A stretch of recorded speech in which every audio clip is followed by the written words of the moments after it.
All right, here we go. We have Charleston White, one of the most polarizing figures on the internet, back at VladTV. Welcome back, big homie. Say, man, I'm here, man. Yeah, I done said I wouldn't come back, and then I done said I'm going back. I said, man, I ain't going back, and hey, I'm back. You're back. You know, twisty set of events that got us back here together again. Yeah.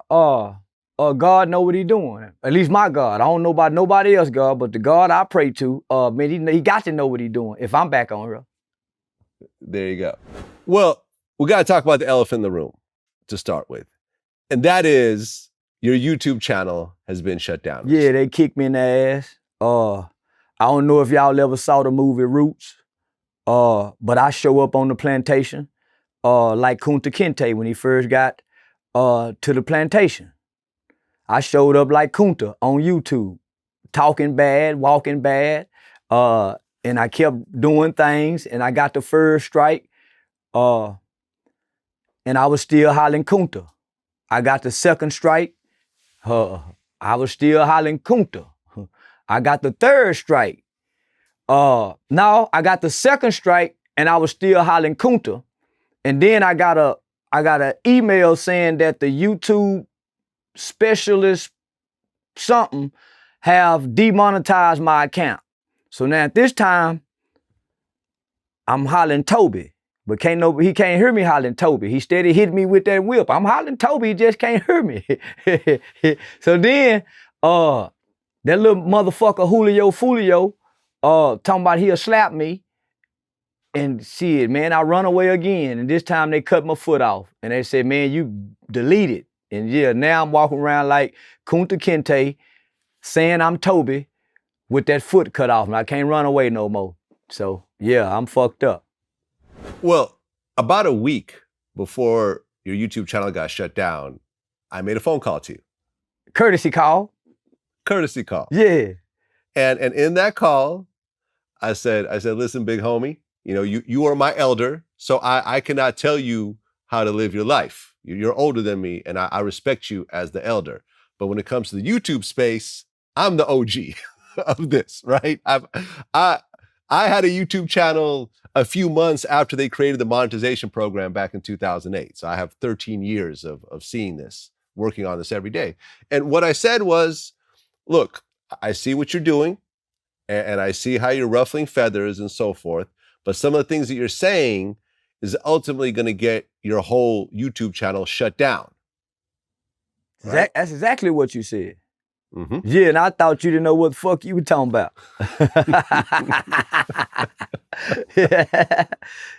And so this is what I told Infomize Media. It's exactly what I told him. Your approach, not the fact that you just coming to give me some game, how you approached me to give me the game is what warmed my heart, right? So your approach, man, and you didn't have to do it. Me being stubborn and ignorant, and the ignorance means the lack of knowledge, not knowing, right? Not knowing how YouTube work. I thought about it. So I retracted. I took the information you gave me and sat on it and tried to adjust. I didn't have the knowledge on how to adjust. So when I responded to Foolio, in hindsight, everything that you said was accurate. So now I'm looking at the community policies and the policy guidelines. You were saying, okay, man, you're gonna completely get deleted if you don't adjust. Well, I didn't adjust long enough, and I didn't go back and take other videos down that I had left up, right? No, man, I was supposed to take the game that you gave me, go sit back and meditate on it, right? I did it afterwards, but shit, the channel gone now. Well, you know, you could probably make another channel at one point. You'll have to rebuild, and you know, rebuilding will be faster this time around. I'm not sure what YouTube's policies are about you creating a new channel again. You may be able to do it, you may not be able to do it. You can't. You ban really... Once you ban, your ass is banned. So my wife would have to create a channel and video me. there you go. You could potentially take that approach. And yeah, man, I just called you because look, we had a very dope, insightful interview the first time. I have respect for you as a man. You know, you came on my platform, you know, without any sort of compensation or anything else like that. You did it because you respected the platform, and I respected what you had to say. And I saw you out there wilding, and I'm like, okay, it could be eased back a little bit and the same message could still come across. But I've just seen this happen too many times with people that take this approach. And once you start getting shut down, it's hard to get that momentum back, and you have to rebuild and so forth. And, you know, look, I've gotten copyright strikes over the years. I've gotten community guideline strikes. I've gone through the whole thing. I've had privacy, you know, I think it's called like privacy strikes and stuff like that have fallen off and so forth. And I've seen the whole thing. And, you know, I remember when we were talking, you were like, well, I got the best lawyer, and he's beating YouTube every time. And I said, well, you probably got a great lawyer, but Google is $1 trillion company. and their lawyers are no joke. You know, and it's hard to fight against a corporation that big. You know, but ultimately, you're a man, you're going to do what you want to do. And, you know, we talked about potentially doing something again, and then the whole shutdown happened. And then I was like, all right, here we go. Yeah. They shut my shit down. I would fuck everybody. Yeah, fuck everybody. And then I had to retract, and I told you, Saul, no, I'm gonna capitalize off this. Mm-hmm. But hindsight, listening to what you said, and then thinking about the approach. And then what you said in there, what this interview will do, and your intentions on this interview to do, is to show what you see. Man, the guy's not hateful. So how many people shine their light on you like that? How many people will they in a position for the world to see you or call you up and say, hey man, you're kind of looking hateful to some people. I know you're not hateful. Let me put you on my platform, man, and I'll compensate you. And it wasn't about the compensation, because you didn't even throw that out there. Because I was like, nah, at first. You said to show you in a different light. I ain't had no nigga call me and say that. Ain't nobody with a big black YouTube. Infomaz did it in the beginning, right? He put me and Hassan Campbell together so people can see me in a different light. Doggy Diamonds, when I first got the game, the podcast deal with him, to show me in a different light. Other than that, nah. So in hindsight, the good spirit says you got to go back and connect with the good spirit, right? He want to show the good spirit. This is showing your bad spirit. So come out of character and do it. So here we are. So let's go ahead and talk about what I called you about. And this is going to be a very interesting conversation because the camera person is actually Asian. Yeah, you done that intentionally. Nigga, yeah, he think he's slick in the motherfucker. And he a friendly motherfucker. I just realized it. He done that intentionally. Say now, and we've been conversating. But in my mind, I said, man, now is this strategic? But it's not strategic. But like I say, that's how the God I pray to work.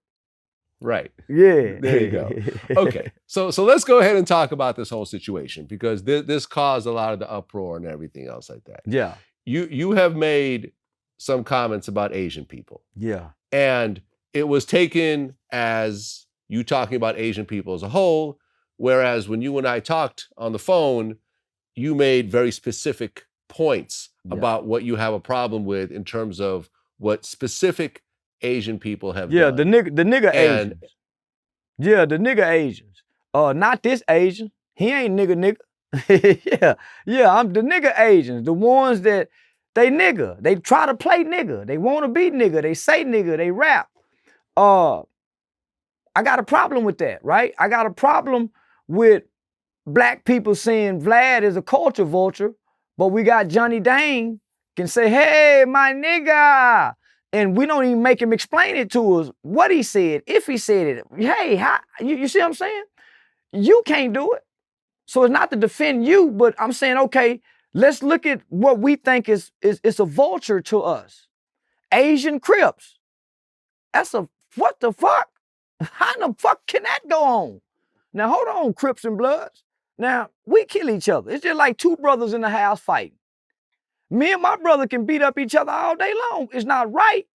But the next door neighbor can't join in and help me whoop my big brother. So when I say Asian Crip, y'all done let them come in to kill us. Crips and Bloods are the #1 killer over the last 50 years in the black community. So how can anybody join in with them to kill? It should be exclusive to black people. So when I speak out about it, man, I'm a Southern nigga. I don't know how to, when I'm saying Asian motherfuckers, my people know who I'm talking about. We ain't talking about mama, son, them that don't say nothing when we go in the store. They just look. They don't say nothing. They just look. Give you your money. You say hello, they nod their head. Over the years, they learn to smile, but they don't smile often. The one standing over in the corner, probably holding a gun, he say hi.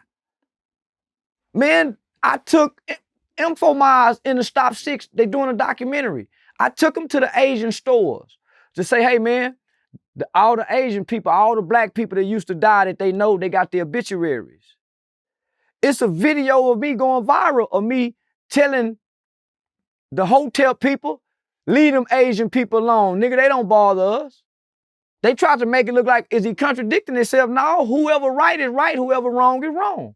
So I'm saying, as a black dude that's a community activist, documented, well-known, I'm upset the fact that Joe Biden, and I'm not a Joe Biden supporter. I'm an avid conservative nigga who just so happens to vote Republican, right? But I love Donald Trump. Have loved him all my life, from the 80s to now, because my community used to love him, right? My community used to love him. He's in over 300-some rap songs.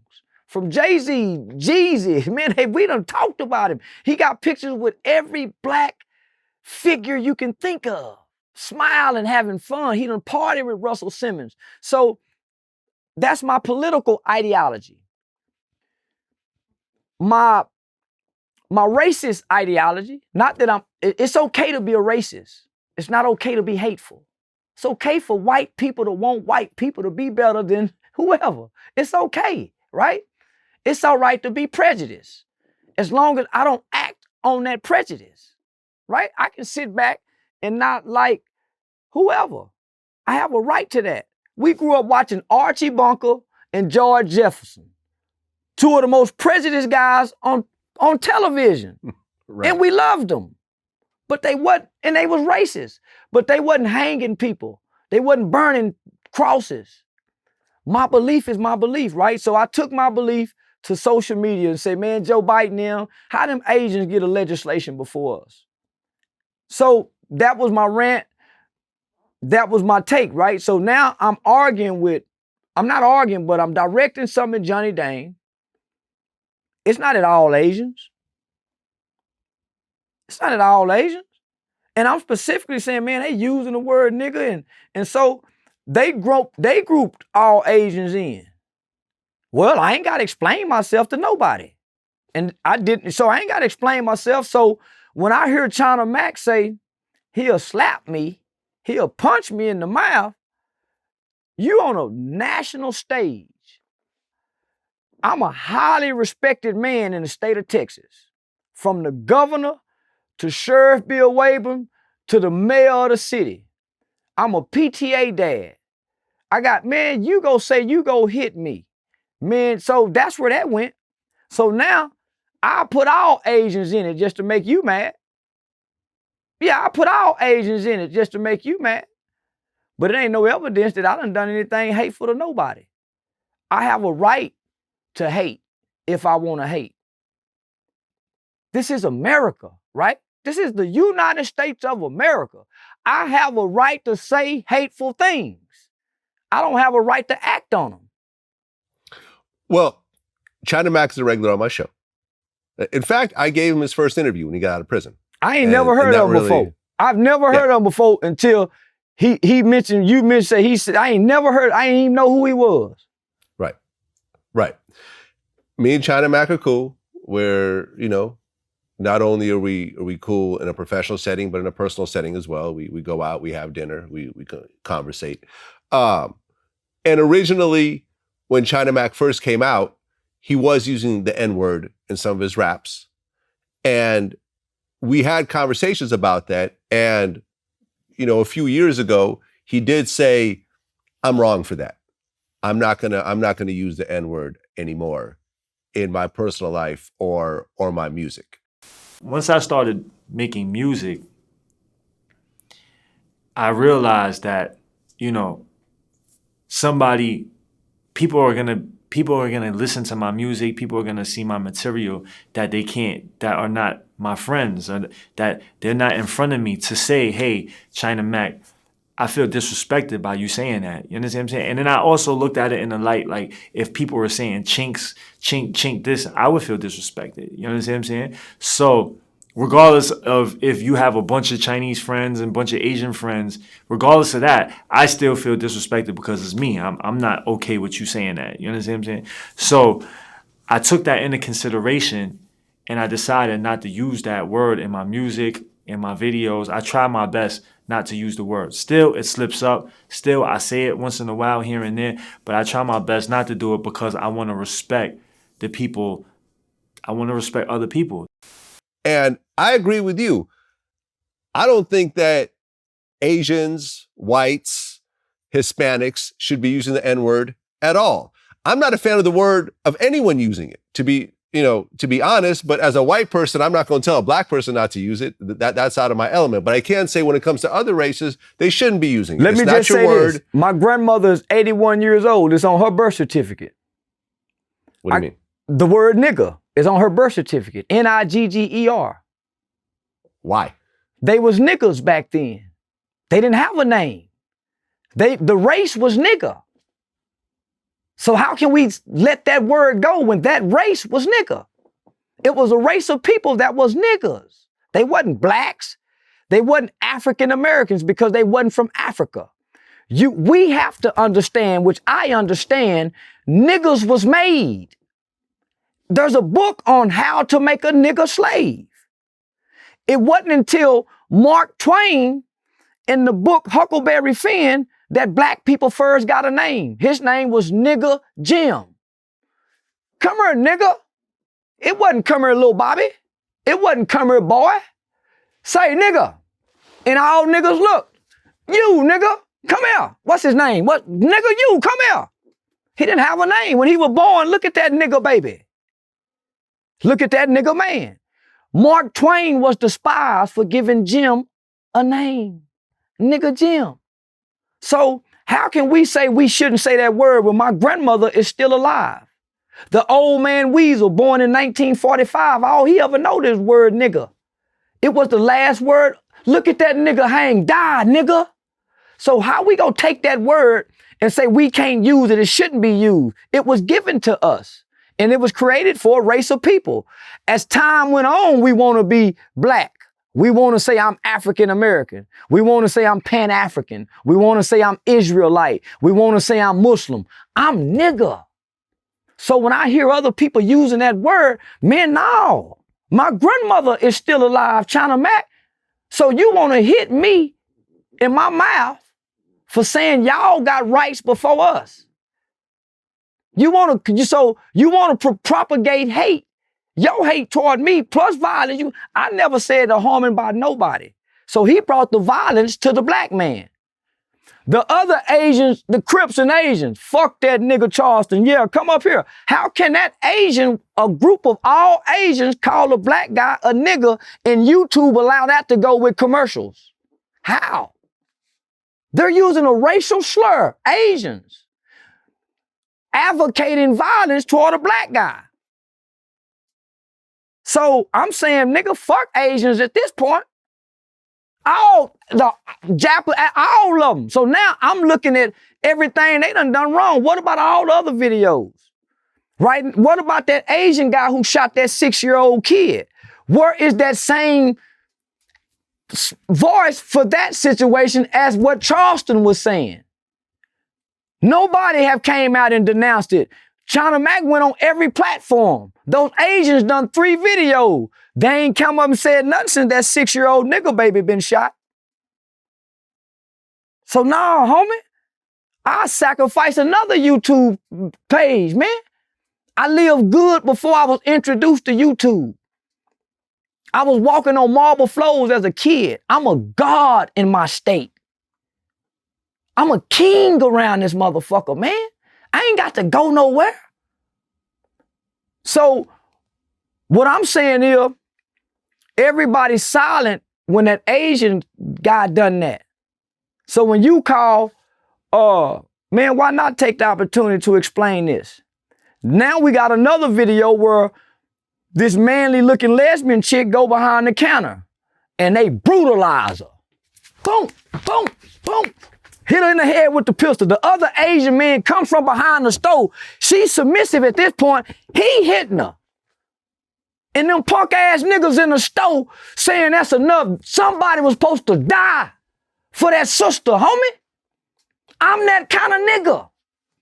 So when I come to YouTube, say, homie, I'm stomping for niggas. We've been getting stomped on, man. So I use that word for power. I use it for power. And it shakes rooms. It makes everybody, I go downtown and use it.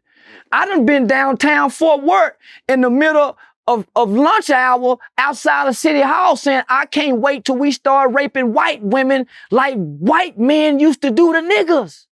Man, I went to saying Timothy McVeigh is my hero because I knew the reaction. They hurry up and call the police on my ass. You hear me? Say when I got in the car and I was looking at the computer screen and I saw bomb threats, oh, my heart sunk. I said, oh, I'm in trouble, man. Hey, who said I ain't make no bomb threat? So I do that to get the reactions, right? So we can have these conversations. So it's effective for me. It rattles everybody else's cage, but look, we get to have this conversation. And look, like I'd already said, I don't believe that an Asian person should use the N-word. It's not your word. It's not anything that, like, that word has so much history that doesn't involve Asian people. Yeah. Asian people have had their own issues. They've had their own discrimination. I'm not downplaying anyone's struggle more so than anyone else's. But that word is a word that should be left alone if you are not a black person. I would never use that word. If I'm singing along to a song and that word comes up, I'll just remain silent until that, and if I have to ever reference it, I'll reference it as the N word. And that's it. You'll never hear me say it because I understand the implications of it. I understand the history of it. And I have respect for the people that had to live with that word being used as a weapon against them. So I never want to get anything misconstrued. It doesn't matter how many black friends I have or anything else like that. I'm leaving that shit alone. So I understand if you have a problem with Johnny Dang using that word, I support your space on that. Yeah, so I wouldn't singling out all Asians. This what people need to understand. In order to see if a person is hateful, you have to research their backstory, right? If you come from love, it's hard to be hateful. If you come from a loving home, it's hard to be hateful. You can't hate, and all your life is love. So, man, I come from love. Even when I went inside the boys' home, it was loving juvenile workers that work with kids and show love. So I know how I can easily be perceived as being hateful. I understand that. But when I say, man, listen, I'm saying this because we are a race of people. We constantly get overlooked. If YouTube community policies, if they're fair and they're equal to black people, then there's no way rappers wouldn't be censored with the gangster rap, killer nigga, gangster lyrics with the guns. There would be no way that rappers could shoot videos at cemeteries mocking death And in real life, people are dying behind these videos. YouTube lets that go to the millions of views. The millions. So I'm saying, man, listen, Dr. King had it right in the beginning. The fight was never to live next door to you, Vlad. The fight was never to be able to get on YouTube platform. The fight was for us to have our own platform, but just be treated equally, equal protection and rights under the law. YouTube is not giving black people, especially not YouTubers who's vocal. How can the rappers get away with the promotion of killing us? How? And they make millions in the advertisement, McDonald's. But soon as a radical YouTuber, I'm not promoting killing nobody. I ain't never promoted robbing nobody. They promote death. Death. Death. And that's it. How can that be with these community policies and guidelines? So if I got to die finding me an attorney, man, to get to the courts, because you got states like Florida and you got states like Texas that now are writing legislation targeting those big tech companies. So I ain't just by myself. Texas is a country by itself. I'm in a state that don't like big countries. I'm a part of a political party that censored the president. So all I got to do is just put my ducks and eggs in a row. I got over 300 copyright complaints that I've won on YouTube. YouTube never paid that money. They hid the escrow account. They made it impossible for my Teesprings to go up. So no. And then I'm politically involved. YouTube already has a history of singling conservative people on their platform. So I just got to get the right motherfucker with the right ducks in the row, man. I welcome this because I like fighting. Well, let's talk about the whole Foolio situation. Yeah. Foolio is someone that I've interviewed recently. He a little ugly motherfucker too. Yeah, a little ugly mother. Yeah, and that ain't for you. I know he go watch it and yeah, he hurt my feelings talking about it. I'm an old man. He in his 20s. He talking about fighting somebody in his 40s. But he think I'm in my 50s. So that let me know he'll beat up an old man. He'll assault an elder. Whenever you got a 21, 22-year-old dude saying, yeah, old man, you too old to be on YouTube. Nigga, that's when you know you're supposed to get an old man a pass. The old drunk man talking, yeah, if you think he's an old man. So I use this as an opportunity to teach. He say he'll slap me in the mouth for what I say. He don't even know me. This big rapper with money this high. And if anybody in the streets know, man, if you slap an old man, ain't no telling what might happen to you. Well, like I said, I've interviewed him and we talked about the whole beef in Jacksonville, Florida. We talked about how it went both ways of dissing dead people from him and Young and Ace, you know, the Who I Smoke record. We talked about that, how that record mentioned his dead younger brother who got killed by police. It got mentioned his cousin who was killed in a home invasion. And, you know, he in turn has made songs dissing dead people on the other side. He's filmed videos in cemeteries and so forth. He's gone to his enemies' neighborhoods and filmed music videos in front of the sign of that particular neighborhood.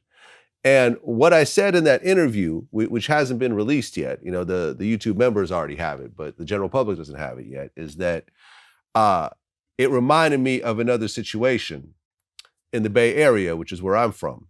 And that was these two rappers were beefing with each other, a rapper named Filthy Rich and Kafani. They were going back and forth on social media. Kafani decides to go to Filthy Rich's neighborhood and film a music video dissing Filthy Rich in his own neighborhood. He had brought someone from that neighborhood along with him to offer some level of protection. Somebody walked up to him in the middle of that filming and ends up shooting him, and he is now in a wheelchair for the rest of his life. He should be a motivational speaker. He's supposed to be, every rapper, they supposed to listen to him. Yeah, he the perfect example. He the perfect example, homie. Yeah. these guys aren't disrespecting rap characters. They're disrespecting real people, real names, real situations. And it creates more violence and more enemies in cities and towns where now you got factions of millennial Hatfields and McCoys going to war with each other. Right? And the rappers are far away from the hood, rapping about it. They're on tour. They laying up on the couch with money stacked longest Shaquille O'Neal arms. Right? Pouring fire by their lyrics, right? The lyrics is the fuel to the fire. They're fueling the fire. What kind of things do they mother and them say? My mother heard about some things I done said, man. She gonna say, son, you know you ain't that. Yeah. Mama go check me, man. The old nigga go call me. Man, you can't be saying that. You're wrong. The dope fiends was the one that used to take care of the village, nigga. They the one went out and brought the money back so we could eat. You don't talk down on the dope fiend, nigga. They the ones had the hustle. They the one with the game. So no, you don't get on your platform and shame the dope fiend, nigga. So that's my village. Who around them young niggas that can let them do that, homie? Nah, we don't. It's something black folks just don't do. You couldn't have made me believe the DC snipers was two niggas. Up until that point, niggas just didn't ride around shooting white folks and folks just standing around not doing nothing. That was unheard of.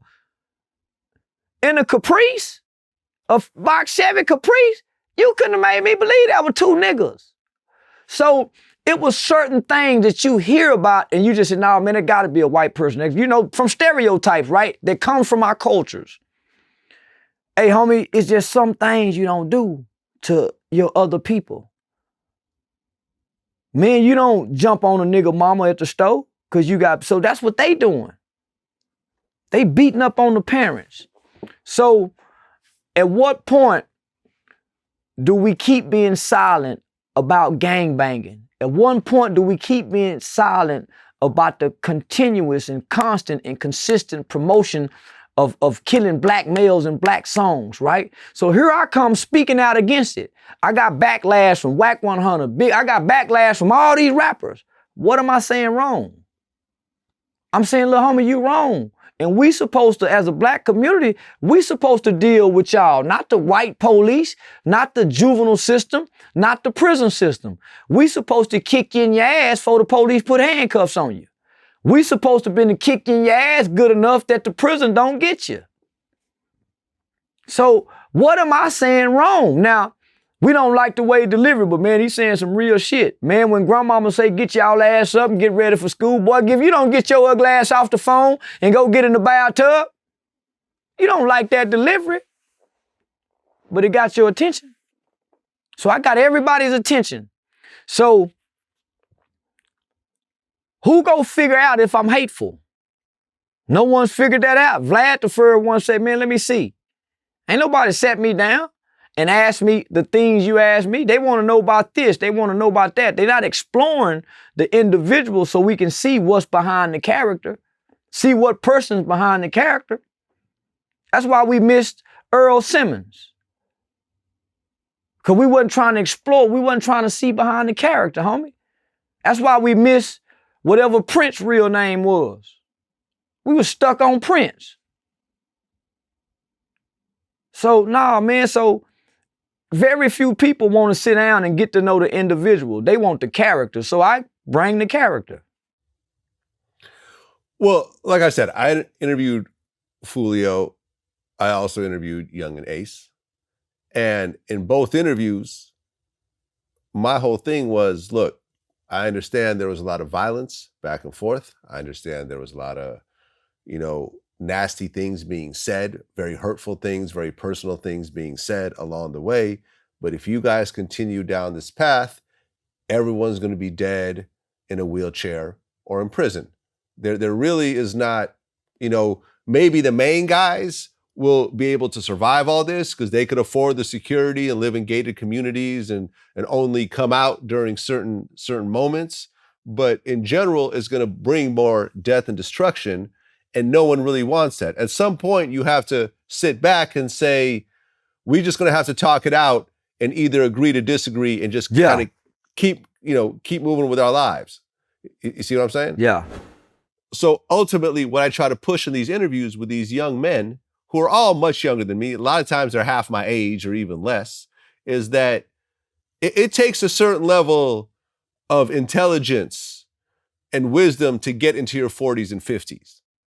Way too many people had a bad moment in their lives that didn't allow them to get this old, or put them in a prison cell for the rest of their life. At some point, you have to say, these problems are not going to be able to be fixable, but we could go on with our lives without attacking each other anymore and aggravating the same situation.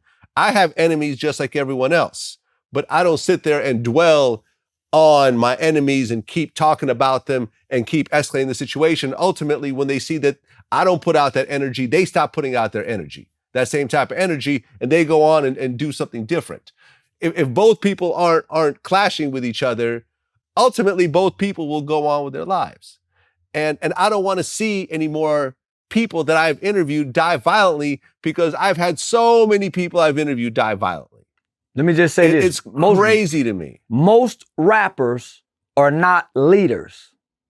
Most rappers are not leaders in a hood. They got the leaders around them, backing them, right? Most rappers ain't no big dog, homie. They became a big dog from rapping because they got the niggas from the hood behind them. The niggas from the hood behind them that we don't get to see, they get to become important and become hood star because they're attached to the rapper when they go back to the neighborhood. Oh man, he be with Foolio, right? So they need the beef. They need it. So they put the key in the rapper's back because he's not a leader. He don't know how to tell him, nah, homie. We go woo woo. Because if he say no, oh man, you getting soft, so they go stop embracing him. Now he can't talk that gangster tough shit no more. Now he ain't got no rap content to write rap lyrics now. So it's a dangerous cycle in the process that we're seeing amongst all new young rappers. It ain't about two new rappers collabing anymore, trying to make good music. It's about two rappers now opposing each other and taking it to the streets. The greatest thing that ever happened to rap and the gang culture in the 90s was that banging on wax. Putting them niggas in the same, that was the greatest thing, homie. So much innovation into the thought of that. Now, homie, it's almost the key ingredient to becoming big and successful. Starting out as a grassroots rapper is creating the beef, having the beef, and having some shootings and some bodies. Right? So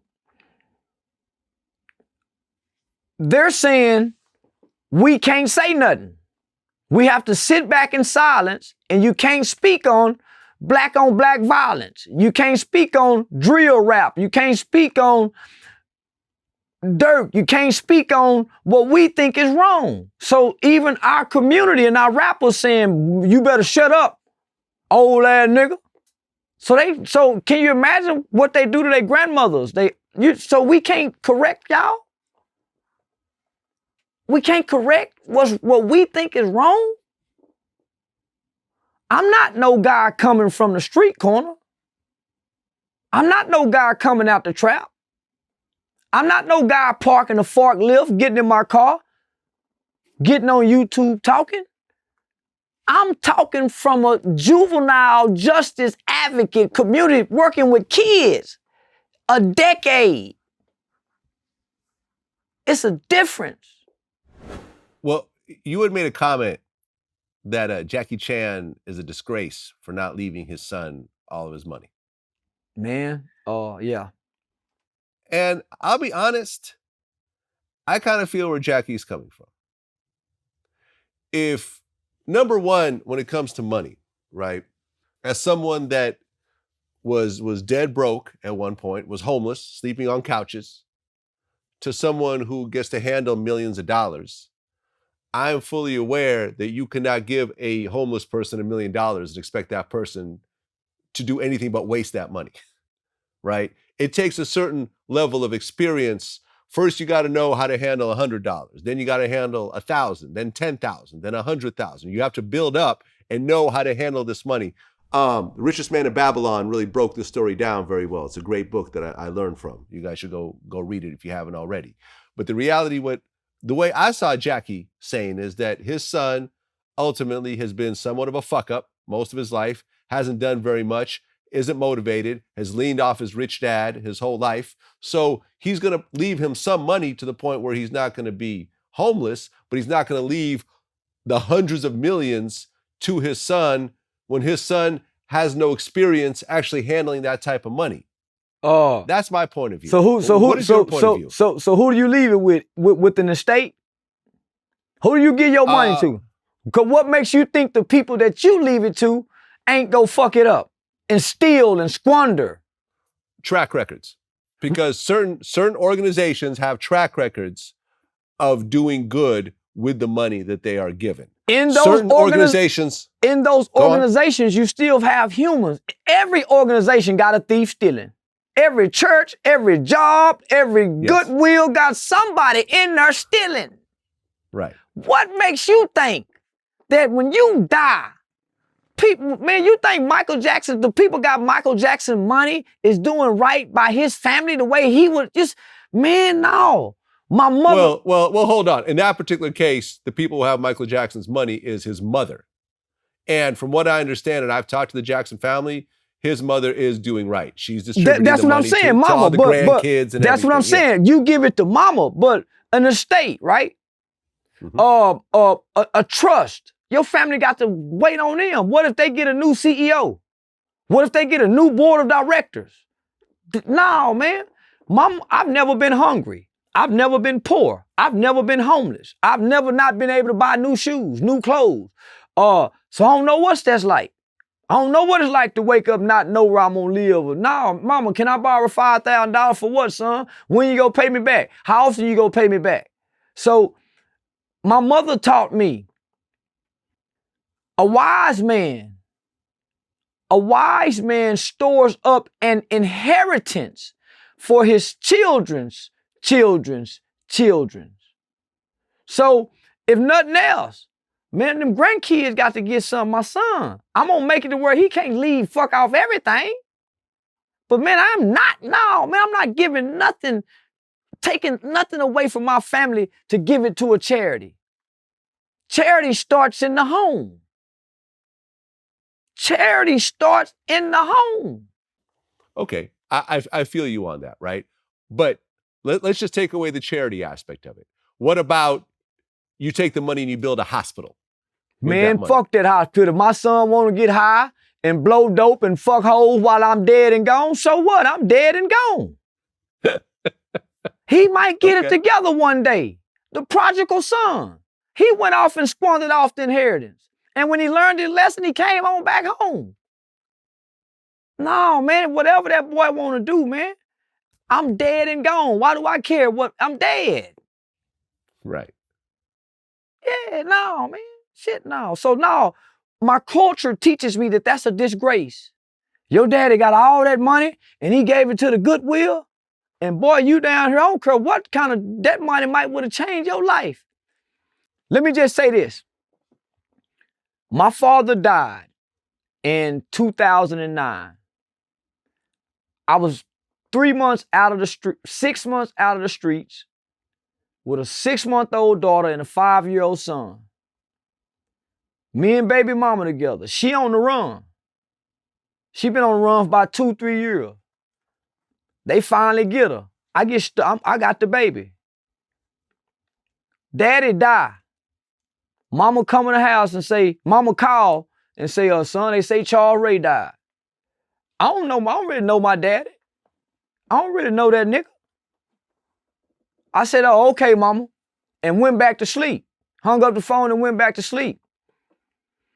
I vaguely remember. No, she called back the next morning and said, boy, you might want to get down there and see about your daddy. I think he might got some money he left behind. He down there fighting behind his money. My ears perk up. Nigga, I needed some money. I was doing bad at the time. Baby mama just went to jail too. Man, the inheritance that my father left me, I honor him for that. I regret not reaching out to him so he can know his grandchildren. He made it right, man, in the end.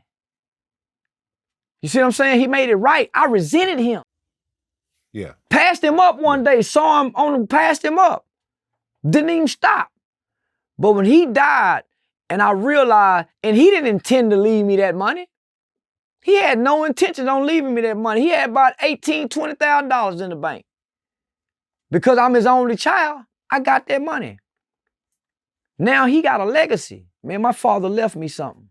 He might not have done nothing for me in my lifetime, but in the end, he made it right. I was able to go get my bitch out of jail. Now she can come back and get to the baby. I started going to college. I enrolled myself into community college because I was able to take some pressure off me with that inheritance he left me, homie. Then I went on and enrolled as a pre-law student at Texas Wesleyan University because he left me something and it took some pressure off of me. So I speak from a cultural perspective when I say that and a personal experience. Right. But there's a difference between leaving 20,000 and 200 million. Man, if he would have left me 200 million, I would have built the hospital. You see what I'm saying? So had he left me 200 million, when he died, I wasn't doing what I'm doing now. When my father died, I done changed laws in this country. I done built youth organizations. So just think, when he died, I wasn't the kind of person a father could be proud of. I just come out the streets with a case pending on him. So, yeah, I was a fuck up. But 8 years after he died, 9 years, 10 years, boy, look at his fuck up son with that $20,000 that reshaped him. Yeah. So just think what 200 million to do to a kid who's already been accessing that kind of money. You see what I'm saying? I feel you. So, no, man, we come from different cultures, so our culture teaches us this. That's why so many black people say, man, get you some insurance. Get you nothing else, leave your kids some money. We already know the kids go fuck off the house and they go fuck off the money. So what? You dead. Well, I've been waiting for this update the whole interview, and it finally came. Derek Chauvin has been sentenced to 22 and a half years for the murder of George Floyd. And that man got 22 years? 22 and a half. Yeah, I just told a nigga they wouldn't give him no more than 10.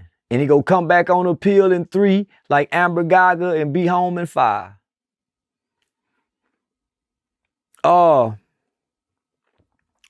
George Floyd didn't deserve to die.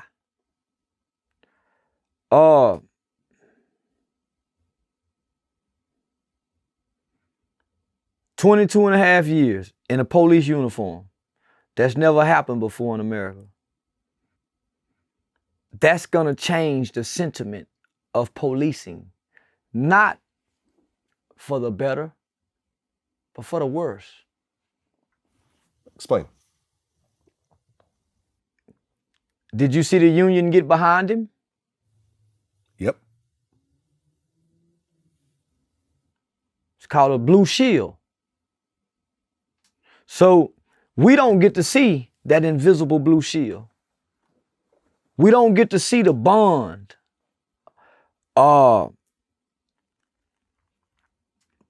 In that I'll lay down my life for this badge. Unity that they have amongst each other. They just took a hit. They just took a hit. Yeah, I mean, they paid for his whole defense. They paid like $1 million for his defense. They didn't abandon him. Right. We would abandon somebody that we think done something so horribly wrong. Man, I'm not supporting that, man. Hell no. They didn't abandon him. So what does that say? They felt that he did the right thing. Speaks volumes. Yeah. And how can you say that that's justice when the sentiment doesn't change. You haven't broke that blue shield. Good cops don't tell on bad cops. And nobody likes a bad cop. Not even bad cops. But nobody tells on bad cops. Right? Because the bad cops make it hard for all cops. Right? We know this. Mm-hmm. When the last time you seen a bad cop get identified? You have today. In the process of identifying a bad cop, the good cop stood with him. So we don't know the difference between a good cop and a bad cop. They all stand together. But you don't think this sends a certain message to police that say, if you pull out your pistol and you shoot this person during the course of your job, you may go to prison for murder for decades? No. Which, like you said, has not happened before. You ever took a license to carry class? I have not. I noticed in the license to carry class, at the end of the class, right before you're taking the test, and they tell you about the laws and everything, you get to ask questions. Hey, instructor, what if someone was reaching inside my garage and I came outside and they took off running with my lawnmower? Can I chase them down and shoot them? No, you can't. Sure you could. They ran inside your house. They entered inside your house. That's a felony. Mm-hmm. You got a right to go retrieve your property. So all it does now is, okay, y'all, this is what we got to do now to make sure. It was hard to say I was in fear of my life, choking a man to death, in submission. We probably won't ever see that again. We probably won't ever see that again. There's been more police shooting since. So what does it change? What does it stop? When you can't get in there and change the sentiment in the hearts of our peacekeepers, the people who enforce the law, when they cannot come out and publicly say, he wrong, the union not paying for it, they not sending that message. Well, I mean, but to be fair, the union, I believe, is legally obligated to pay regardless of whether they think it's right or wrong. When you pay your dues to the police union, and these unions are worth hundreds of millions of dollars sometimes in certain cities, they are required, right, wrong, whatever, to defend you during a trial because that was done during the course of being on the job. You see what I'm saying? I don't think that they could choose to say, well, in this particular case, we're not going to pay your legal bills. Because then he could just sue the union and probably win. You see what I'm saying? He'll be in jail soon. Let him win. Right is right and wrong is wrong. When you're dealing with human lives and humanity, right? I agree. I agree. I'm not saying this is the right way to go. I'm not saying that, but I'm just saying that as someone who deals with the legal system that's been on both sides of lawsuits and so forth. That black police officer that killed that white woman, I think he was a Bahamian or some type of, he killed that white woman that walked up on a car or something and he shot her in the stomach. Man, he didn't get no support. He didn't get no support.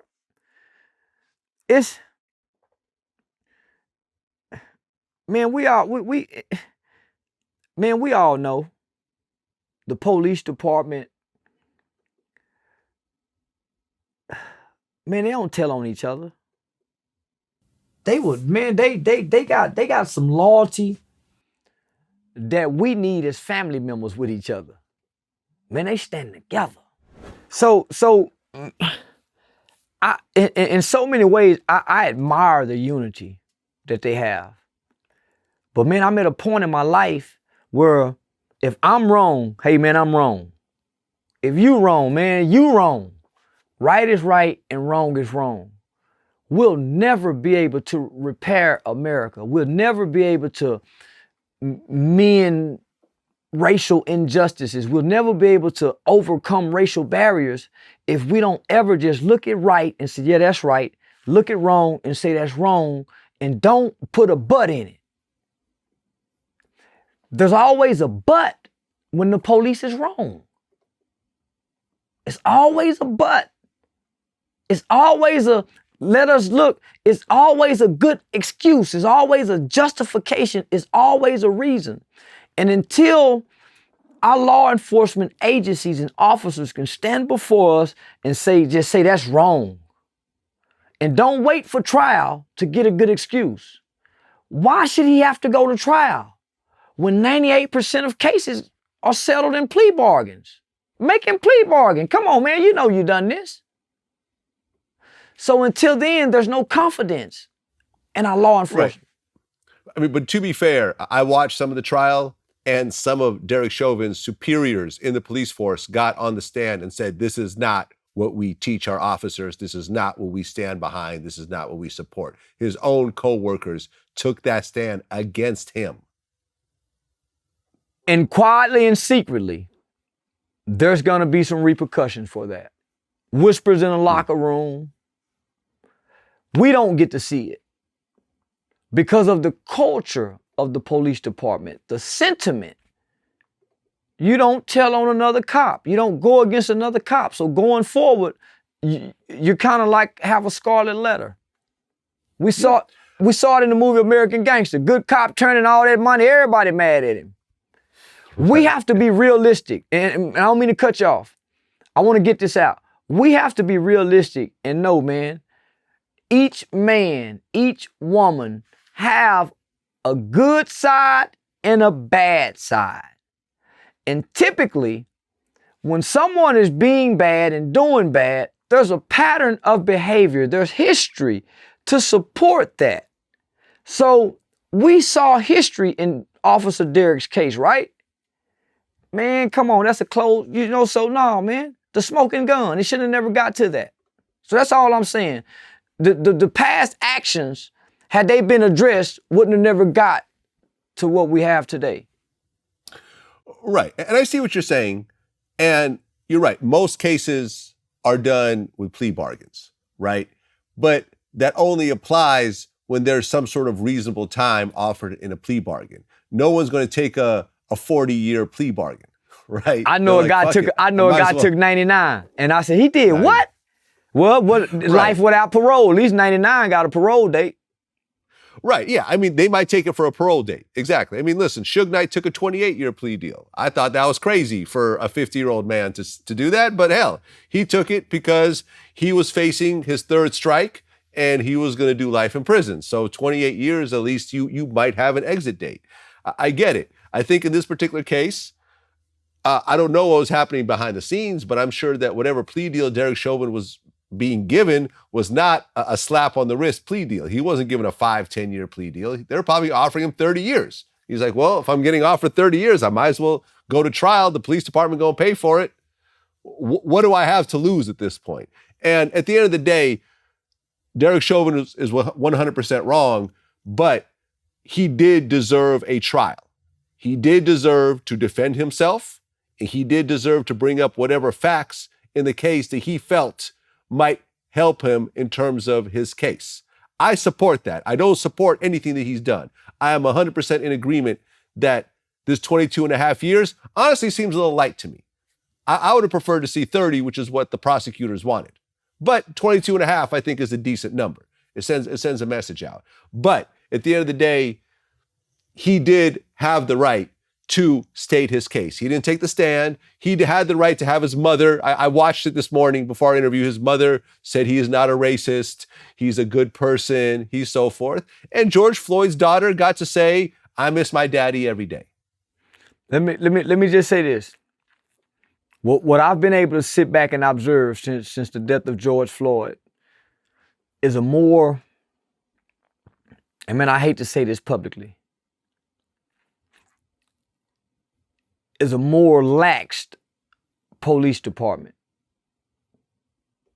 Hands off, come in, get your money, don't get too involved, and let them kill each other. Man, make sure you get your pension, man. Don't go out there because you see what's happening. To the police, it's like there's an attack on law enforcement. Right. So they're scaling back with the hero, hey, let's go there and stop the violence. So now the poor community, the shootings and the gun violence is almost in every major city is up since this George Floyd stuff.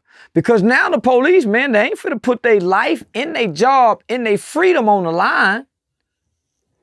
So now let's just, we'll get there and let them, when they get through killing each other, we'll get the bodies, but we're not going in stopping nothing. We're not frisking cars and pulling out these young dudes. We're not racial profiling like we used to. Carlo, we know that car full of guns, but hey, man, they ain't done nothing wrong. Let them go. So that's what we got now. They're not working with us. We're not working with them. It's not a bridge, right? So now, who's affected? The violence in the community is up in this country now. So Biden's finna get ready to say, hey, y'all, I'm finna, in the stimulus package, y'all go hire some more police officers. See where we at? What did we get other than his 20-something years? What do we get as a community after that? Hands off police. Just come in, get the paycheck and ride it out. Serve your warrants, get your drug bust. Something is done in front of you, you address it. But other than that, don't community police anymore. Well, recently, the U.S. passed a national holiday for Juneteenth. You made a comment, said we can't be happy because they gave us one day. And I have an interesting kind of perspective on this. And it may or may not be unpopular, but I feel like I have to speak my mind in this. I love to hear it. And I'm saying this as a white person, right? This holiday was not made to represent me. I understand that. From my point of view, looking out, the one thing that bothers me about this holiday, and number one, I'm happy that African Americans have a holiday, and it's nationally recognized. It's a federal holiday. But it bothers me that there's a holiday and a celebration for the end of slavery when there never should have been slavery to begin with. You're celebrating someone being treated as a human being when they were always a human being. And to me, it feels a little bit bittersweet. I feel the same way. I say the day was much more valuable when they didn't recognize it. You see what I'm saying? How can we celebrate the day Dr. King died? The day he died, you'll celebrate the day death, right? So I'm saying, okay, they gave us Martin Luther King holiday. That's a nationally federal. What have that day done? Them giving us that day. By them giving us a day for Juneteenth, they acknowledge you guys were our slaves, right? We ended slavery, and not only that, you guys find out 2 years later. So we gonna celebrate that y'all found out 2 years later. That's a spit in the face. Well, I just want to point out real quick, because I looked it up as you were talking. Martin Luther King Day is not the day that he died. It was his birthday. I know his birthday. But I'm saying celebrating the end of slavery would be like celebrating the day he died. Okay, got it. That's what I'm saying. Okay, got it. Yeah, so they give us his birthday, but to celebrate the end of slavery, and that wasn't the end the day we found out. We found out 2 years later. So we celebrating the fact that we found out 2 years later than everybody. No other state really celebrates Juneteenth because they was already free. We celebrated because it was 2 years later. Nobody really celebrated Juneteenth. So now this is what happens. Capitalism trumps citizenship. What do you mean by that, Charleston? Now you got Juneteenth shirts in Walmart, Target. They benefit off this now. We don't. You're not going to see a bunch of black people being able to sell out of these Juneteenth stores and Juneteenth posters like they do for the 4th of July. So now the capitalist wins off this, not black people. We was already celebrating the holiday. We was already celebrating it, so we lose. I would much rather Joe Biden had sat down and listened to Ice Cube than made this a holiday. I would much rather Joe Biden had sat down and listened to what Ice Cube had to say with that plan that he had than giving us a national federal holiday. You know what we needed before this national federal holiday? A new crime bill. We need a new crime bill. We don't need no motherfucking holiday. So I'll never celebrate the day again. I'll never celebrate it again because it meant much more to me when the white man didn't confirm it and validate it for me. You've said that Jay-Z, Diddy, and Dre haven't done anything for black people.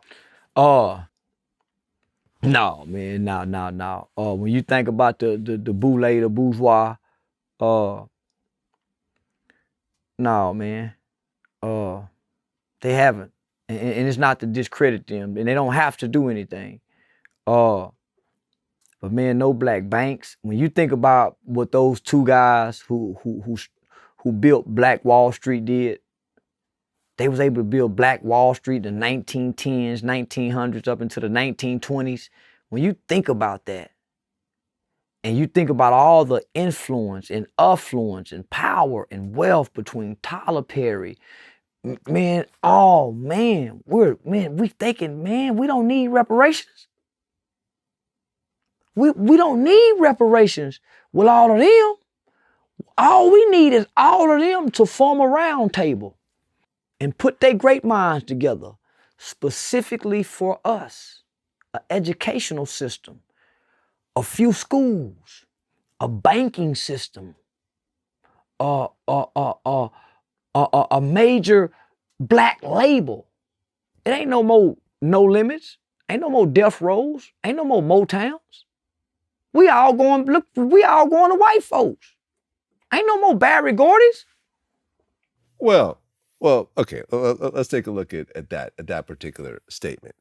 Rock Nation, which is run by Jay-Z, has a lot of artists on their label. Man, white people running that. Man, come on, Vlad. Let's Jay-Z runs that label. Jay-Z runs that company. That is all under Jay-Z. Yes, there are probably a lot of white people at that label. Just like there's white people at pretty much every company. There's white people at No Limit. Let me say this. There's white people at No Limit. We need a company with nothing but black people.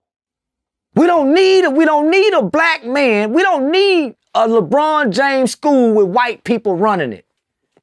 We don't need a Jay-Z music label with all the white folks in it running it. Homie, we need some just us. Y'all do. They do. The Mexicans do. Everybody do. It's some places I go, it ain't no black nowhere. It should be like that for us. Nothing but black people, man, no. We need it specifically for us, just so we can be sustained as a race. That's all I'm saying, not to exclude you guys. Yeah, you gonna come work with us. But as far as employment-wise, this is all black employees. It ain't a Mexican cleaning nothing. It's all black employee strictly for us. So we can feel good. That's all I'm saying. It ain't that we don't want to work with y'all. But man, to have all that wealth, man, we got talent. We got good minds. That's all I'm saying. Well, Tyler Perry did build the biggest movie studio in America. I don't know about every employee, but I know there's a lot of black employees in that company. In fact, all the sound stages were named after epic black actors and actresses. You know what I'm saying? But I think that the most important thing, right, and this is coming from my point of view, is that when you are a kid and you're trying to figure out what to do in life, you need a role model. You need to look up at someone and say, this person who I could relate to because they look like me, because they come from the same background, because they use the same type of language I do, they listen to the same type of music, eat the same type of food. They have become a billionaire by themselves, coming from the same type of place that I do. It's like Jay-Z if you're gonna play soccer. But here's the thing, they didn't become billionaires by themselves. A white man gave them a helping hand. So this is what I'm saying. Black children, we don't look at people and say he looked like us and we look up to him. People in the South don't look up to black people in New York. Just because children in the South don't aspire to be like Jay-Z. They don't know his story. Most black children don't even know Tyler Perry got a studio and he built it in Atlanta. Their mothers do. Okay, but how many black kids in Texas know about Jay Prince? Not many in Dallas. Jay Prince don't have a big influence in the Dallas area. Okay, Houston. Many. Right. From Fifth Ward. But there's other people bigger than Jay Prince down that way that y'all just don't get to hear about. It's real estate moguls that you guys will never get to meet. Right. Right now, Jay-Z and Damon Dash got a dispute. Right? Mm-hmm. Come on, homie. They ain't got no say-so over nothing. They got to fight over, they got to go to the white man, and the white man say, come on, boys, y'all come sit down, let us help y'all sort out y'all dispute. Everything we got to go get it from the white man. Jay-Z didn't bill himself. Damon Dash said he walked in and the white folks were sitting down with Jay-Z. He let the white folk come in between them. From what Damon Dash tell the story, I walked in, he was having a meeting with Jay-Z. Hey, what's going on, guys? So the white man peeled him. So to some of us, Jay-Z sold out. He sold out. He's sitting down with NFL owners. You got to sell out to get up there with them. They don't even like they players. So, come on, homie. So when you think about the influence that they done got, man, they could have got Larry Hoover out. They could have got Larry Hoover out of jail, homie, if they talk about it. If they come out and say, hey, listen, rappers, man, y'all stop talking about dead people this, dead. If they denounce certain things, it will stop. But they don't. So when I say they haven't done nothing for us, they can start campaigns that could change narratives in communities. They don't. And you got to understand why I say these things, because I'm working in the community. Imagine if Malcolm X, Martin Luther King, Medgar Evers, the Black Panther Party, Fred Hampton had the kind of resources and money that they had to do the type of things that they was doing in the community. How can they got the resources we need to build. Right, but the reality is, as someone who's moved up the social ladder over the years, the higher up you go, racism, color, religion, don't mean nothing. All that don't mean go shit. out the window. Yeah. No billionaire out there is gonna not do a major deal with someone because they're not the same religion or they may have different racial views. Now, you may not work with just an absolute despicable racist person, right? But then again, maybe you will. You might just do it under a different company name, because at the end of the day, the money and the power supersedes racism. Supersede everything. And all these guys at this level, they don't take that shit all that seriously anyways. Nah. They're like, look, man, we could get together now. And we understand at this level that people have their platforms and they push certain narratives to their audience. But when the doors are closed and they get together and talk business, a lot of that shit goes out the window anyways. Man, I don't. Yeah. That's just something I do to well, I keep learned my that. business I going. learned that from the Democrat and Republican game. You know, Right. Yeah. Exactly. That's what I'm saying. That's what I'm saying. You know, you could say Trump is a certain way. You could say Biden a certain type of way, whatever else. But it all comes down to money and power at the end of the day. You know, Trump understood that if he catered to this group of QAnon, crazies and Proud Boys and all these other type of people, that will become his base and that will get him elected and potentially reelected. Like you said, I've interviewed Russell Simmons. Me and Russell still talk. Russell was the one that introduced Trump to his wife. Yeah. Right? Him and Trump used to hang out and drink and possibly do drugs and fuck hoes, all kind of things together. Yeah. Sleep, have sex with women and whatever else back in the day, right? Yeah. They were cool. They were friends. Trump was the cool, like you said, Trump was the cool guy. You know, there's a bunch of songs like, you know, guess who's the black Trump? Like Raekwon said that. Yeah. You know what I'm saying?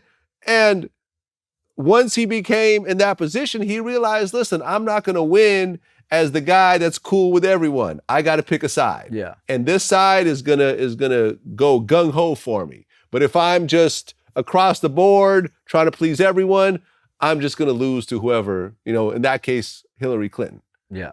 You see what I'm saying? So like I said, it doesn't really matter at the higher levels. People really are looking for money and power. Yeah. And so are our children. And so are our children, right? Our children aren't looking at race. They're looking at what you just said, money and power. Exactly. And I will say this, if you look at life like a game of soccer and you're trying to score a goal, if you wear a blindfold the whole time, you're not going to have a very high chance of scoring a goal. In fact, you might score a goal for the other team in the process of trying to score a goal for yourself. Right? If you don't know where the goal is or where you're heading towards, if you're just out there winging it, hoping that at some point you'll become rich, you'll become successful, you could feed your family, and you're just doing it to do it, you probably will never do it. But if you see the goal and say, look, I could become president one day because Obama did it. I could start my own label and become a multimillionaire one day because I seen Master P do it. I could become a real estate mogul because I seen this guy do it. You see what I'm saying? You now have a goal. You now have a direction to go to. You can now look at these people and say, well, what did they do to get to this point? Oh, okay, they did this, but they didn't do that. And even though they did this, they switched it around. And these are the type of people that they dealt with. And these are the type of moves that they made. You now have a goal, and now you have a much higher chance of doing it as opposed to trying to do something that's never been done before. I'm glad you said that. You just explained what I've been trying to say. Fuck the rapper. Find out who Sean Carter is. That's all you just explained what I've been trying to say, man. Fuck the rapper. Find out who Sean Carter is. Any young person who's watching this should not look at a 20-something-year-old millionaire and say, that's what I'm trying to do. Most millionaires on average, are around 60 years old. Yeah. So right? Those are the people who on average, are worth $1 million and more. Take a look at those people instead of saying, well, they old and they don't matter. Nah. Money is going to be money. At whatever age. Whatever it is, I don't care if it's cash, Bitcoin, Dogecoin, francs, pesos, whatever. It's always going to be money. The rules of money are never going to change. The rules of value are never going to change. Look at the OGs. Look at the guys that have made the money and kept it. And kept growing it year after year. When I started making money, I wasn't looking at Chris Brown. I was looking at Warren Buffett. Yes, sir. Right? Chris Brown I can't use a Chris Brown roadmap to get rich. I can't sing. I can't dance. You know what I'm saying? I'm not a pretty boy. Whatever he had that he was born with or developed, I can't achieve that. But I looked at Warren Buffett and said, oh, okay, he bought stock in Coca-Cola in the 80s. He put in about 100 million of his money. That's worth about 30 billion now. Now this makes sense to me because I could buy Coca-Cola stock right now. Let me see what he buys every 3 months. I could actually look it up. It's public information. That changed my whole mind state of building wealth. And in 2022, the basis of my wealth is in the stock market. That completely changed my life. This what I did what you did, right? I created a character. I didn't know what to do, right? I knew I wanted to work with kids in the community. Just think if Warren Buffett had a fictitious name that he went by and you never got to know what Warren Buffett does, right? You just know what Jay-Z do, right? You never know what Sean Carter does. It wasn't until Eddie Murphy and them dropped the movie Dolomite on Netflix, man. And I realized that Rudy Ray Moore was playing Dolomite. Right? Rudy Ray Moore went and done the things, but I've been looking at Dolomite, talking crazy, nasty, dirty, and I didn't understand how it took and what it took to create. So that's all I be saying, man. Don't get stuck on that character rapper. Find out who he is, what kind of hustle he had, what type of game he got to get here. Jay-Z didn't get there. Whoever Sean Carter is, homie. Right. Whatever Right. evolution Sean Carter had to take from being a drug dealer, man, bring that to my children. Don't keep pushing Jay-Z out there. Cause then you got all you know is Jay-Z and Damon Dash. And so you go with the story and the narrative and you miss the truth about how Jay-Z got to where he is by the work ethic that Sean Carter has. Yeah. You see what I'm saying? Same with Tupac. Right. The work ethic that Tupac Shakur had. Yeah. Yeah. I mean, in fact, when you look at all the most successful rappers, they became billionaires not through rap. Kanye became a billionaire through clothing. Let's keep going. Dr. Dre. Hold up. Dr. Dre became a billionaire through beats, through headphones and software. Puffy. Sean Carter became a billionaire through liquor, primarily. Oh, Jay-Z? Right? It was. I'm sorry? You say who did? Sean Carter. Jay-Z, but Jay-Z. for real? See, I didn't know that. Because he owned Ace of Spades. And Duce, Ace of Spades recently got acquired, like a 50% piece got acquired by LVMH, Louis Vuitton Moet Hennessy. Wow. When you look at these breakdowns, it's really, you get to see really where the money is coming from. Tyler Perry, most of his money is in stocks. You see what I'm saying? And ownership of the films that he made. So he didn't make it by acting So what, in Diddy, the films. Ciroc and clothes? Yeah. Yeah, Diddy, most of his money is actually in Ciroc. I know someone who worked there. That is the only thing that Diddy cares about is his Ciroc deal. Wow. Notice, when was the last time a hot artist came out of Bad Boy? Look at Revolt, essentially a failing company. It's been fluttering for the last, 7, 8 years. Name me anything on Revolt that's worth nothing. It's not. It's just something that's a vanity play. Really, Puffy makes most of his money through the liquor. That's where the real money is. I'm friends with E40. He's done great in music, but his liquor money is something different. He owns the actual brands. He does the manufacturing. He does it all. You know, you use the rap to get in the door. And here's what I feel is the greatest example is Nas. Nas had a great music career, just got a Grammy. But 10 years ago, he started investing in startups. In fact, he was one of the only celebrities that was out there meeting with these tech companies, these startup companies. It was him and Ashton Kutcher were the only celebrities that were ever in these conversations. And he would fly out to Silicon Valley. He'd meet with the CEOs. And just like everything else, people are starstruck. You know, you got this nerdy, MIT grad meeting up with Nas, who he used to listen to as a teenager, and Nas wants to put 50,000 into Ring or Coinbase. Sure, go ahead. I mean, technically our round is closed, but you're Nas. Of course I'll let you in. And most of his money was made when these companies blew up, went public. Coinbase went public. Ring got acquired, I think, by Amazon. Pluto TV got acquired by a different company. That's where the real cash came from. Now, the entertainment will open the doors and get you into the conversations because, I'm investing in startups too. And I've been meeting with these CEOs. They're fans of VladTV. So suddenly I got an in that other people don't have. So let me say this. It's cool to do that. But, I just want to say this. Most of the money is not made in rap. It's not made in music. You just said something that kids got to know. It gets you through the door. Yeah. You have to, the individual, not the rapper, is left at the door. Now, when you go sit down with them people, you have to know how to talk.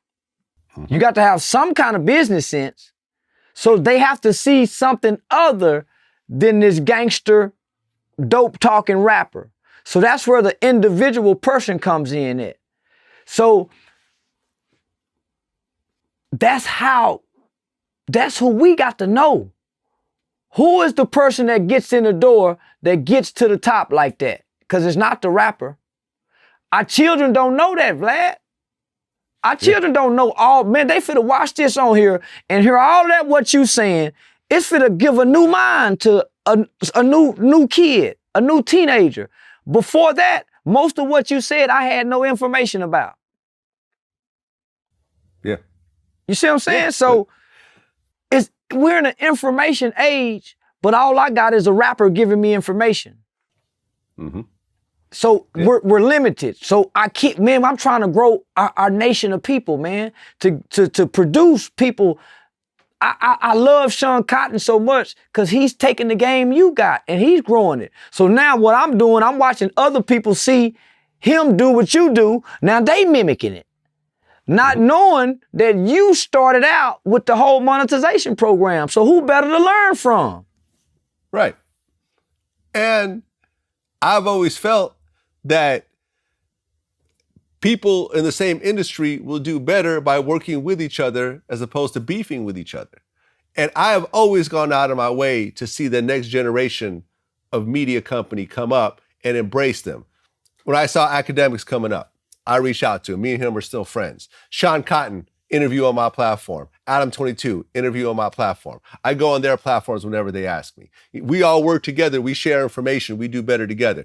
We have other media platforms that try to beef with me, that think that whatever short-term clout they get by saying, fuck Vlad, he's a culture vulture, whatever else, they're going to get a little bit of a push. And they may that particular day or that particular week, but they lose the long-term advantage of working with me. And at the end of the day, VladTV has paid its guests more than every other hip-hop platform combined. Wow. Combined. Wow. Combined. You look at every other hip-hop, every radio station, every every blog, they every won't YouTube tell that channel. part, Vlad. They won't tell that part. They don't tell that part, but yet I'm the culture vulture, right? I'm the culture vulture, but you sitting here making money off your guests and not compensating. But I'm the culture vulture. See, that's that little trick that people do to try to distract the public. But in reality is, VladTV has reached into his pockets and paid its guests more than anybody else. Anybody else. The comedians that were on my show when the pandemic hit and they told me they couldn't tour, I overpaid them. Oh, I was going to give you this much. I'm going to give you 5 times this much. And I'm going to keep paying you until your shows pick up. Your shows are picked up, I'm still going to pay you that. Don't worry about it. We're good over here. You see what I'm saying? You don't hear that part. Yeah, but that's okay because the people that matter know. Well, let me just say this. I had hundreds of people, if not 200 or more people saying, don't do it, don't do it, don't do it. Right. And after doing it, it advanced me in many ways. Personally, professionally, and politically. The VladTV were able to, politicians watch you. A congressman watch you. And because I got on this platform, people were able to see me in a whole completely different light. Whereas before, if they were just stuck on the other platforms, I would have lost them. And they all say it wasn't until you got on Vlad that I able to start seeing you in a different light, and it made me research you. So I'm walking out of Vans 2 weeks ago, the store in Vans over off in Hewlin Mall in a white folks neighborhood, and I got a mask on, and I'm saying, how much them shoes is, man? Man, I say 39, and this little white kid look up and say, Charleston White? I said, man, how you recognize me? Your VladTV interview. So you got white people recognizing you. White kids say, man, you got a platform. And knowing what I know about you, I don't put your business out there and try to convince people that you're a good dude. Me being on your platform, let my people know there's something good about you. There you go. Yeah. There you go. Well, you said something interesting. You said Tekashi 6ix9ine is the king of New York and gangs will let anyone in. Yeah. Explain that. How did he get in that gang and do the things that he did with the highest ranking members of that gang? And they just embraced him and put their life on the line with him and went against everything in the codes of initiation and memberships And so when you look at today's gang, hybrid gangs or cliques or whatever you want to call it, anybody can get in. There's no vetting process. The band dude can quit playing drums, get mad at his mom, run away from home and go join the gang because they either use him or they take advantage of him, right? So there's no commitment for him when he gets in trouble to get in trouble for the gang. That's what happened. That's what happened with 6ix9ine, man. He had no loyalty to them people. At all. None. So why would y'all take him in and bring him up to the highest level? So when I say he's the king of New York, man, this guy taunts. And he told. New York is a city that Sammy Bull once was in. Crime families and snitches and rats don't exist in that place. Man, this guy goes everywhere. He's having concerts. Nothing he's done that we say is negative in the hip hop community has affected him negatively. So who's bigger than him? The children love him. Right. You see what I'm saying? They're the future. He's only disliked to the street community, the no snitching community, the don't tell community. But to the rest of the pop culture world, the you know, the kind of Britney Spears kids, the Justin, man, they love that guy. How can you not say he's not the king? Right, because in reality, if you look at the population of America, what percentage of that population was brought up with the rules that if you get caught doing a criminal activity, you're supposed to not tell and go to prison and do whatever time they're throwing at you, as opposed to cooperate? What percentage? Maybe 1%? Maybe 1%. Half a percent? Yeah. 1/10 of 1%? I mean, seriously, everyone likes to play like they're a gangster and they come in with certain codes. But at the end of the day, these laws are set up for you to cooperate. Point blank, period. Point blank, period. If you choose not to cooperate with authorities when it comes to a crime that you were involved in, you are going to do a lot of time. A lot of time. For principles. And when you get out, there's really no prize at the end once you're out after those 5-10 years. Man, as someone who's done it. We saw the movie Paid in Full. Yeah. We saw what Cameron character said. I tell on anybody except them niggas from Harlem. I give you upstate up there, because when I come back, I'm gonna be the king of Harlem. Well, that was 30-some years ago, man. We just recently seen Cameron's character come back to Harlem. Right, hang out. Look like he the king to me. Alpo. Look like he the king to me. So when you see 6ix9ine return back, yeah, he got bodyguards around him. Mm-hmm. But when you break the kind of rule that he broke, you got some guys that'll dive in there between the bodyguard just to scratch his face.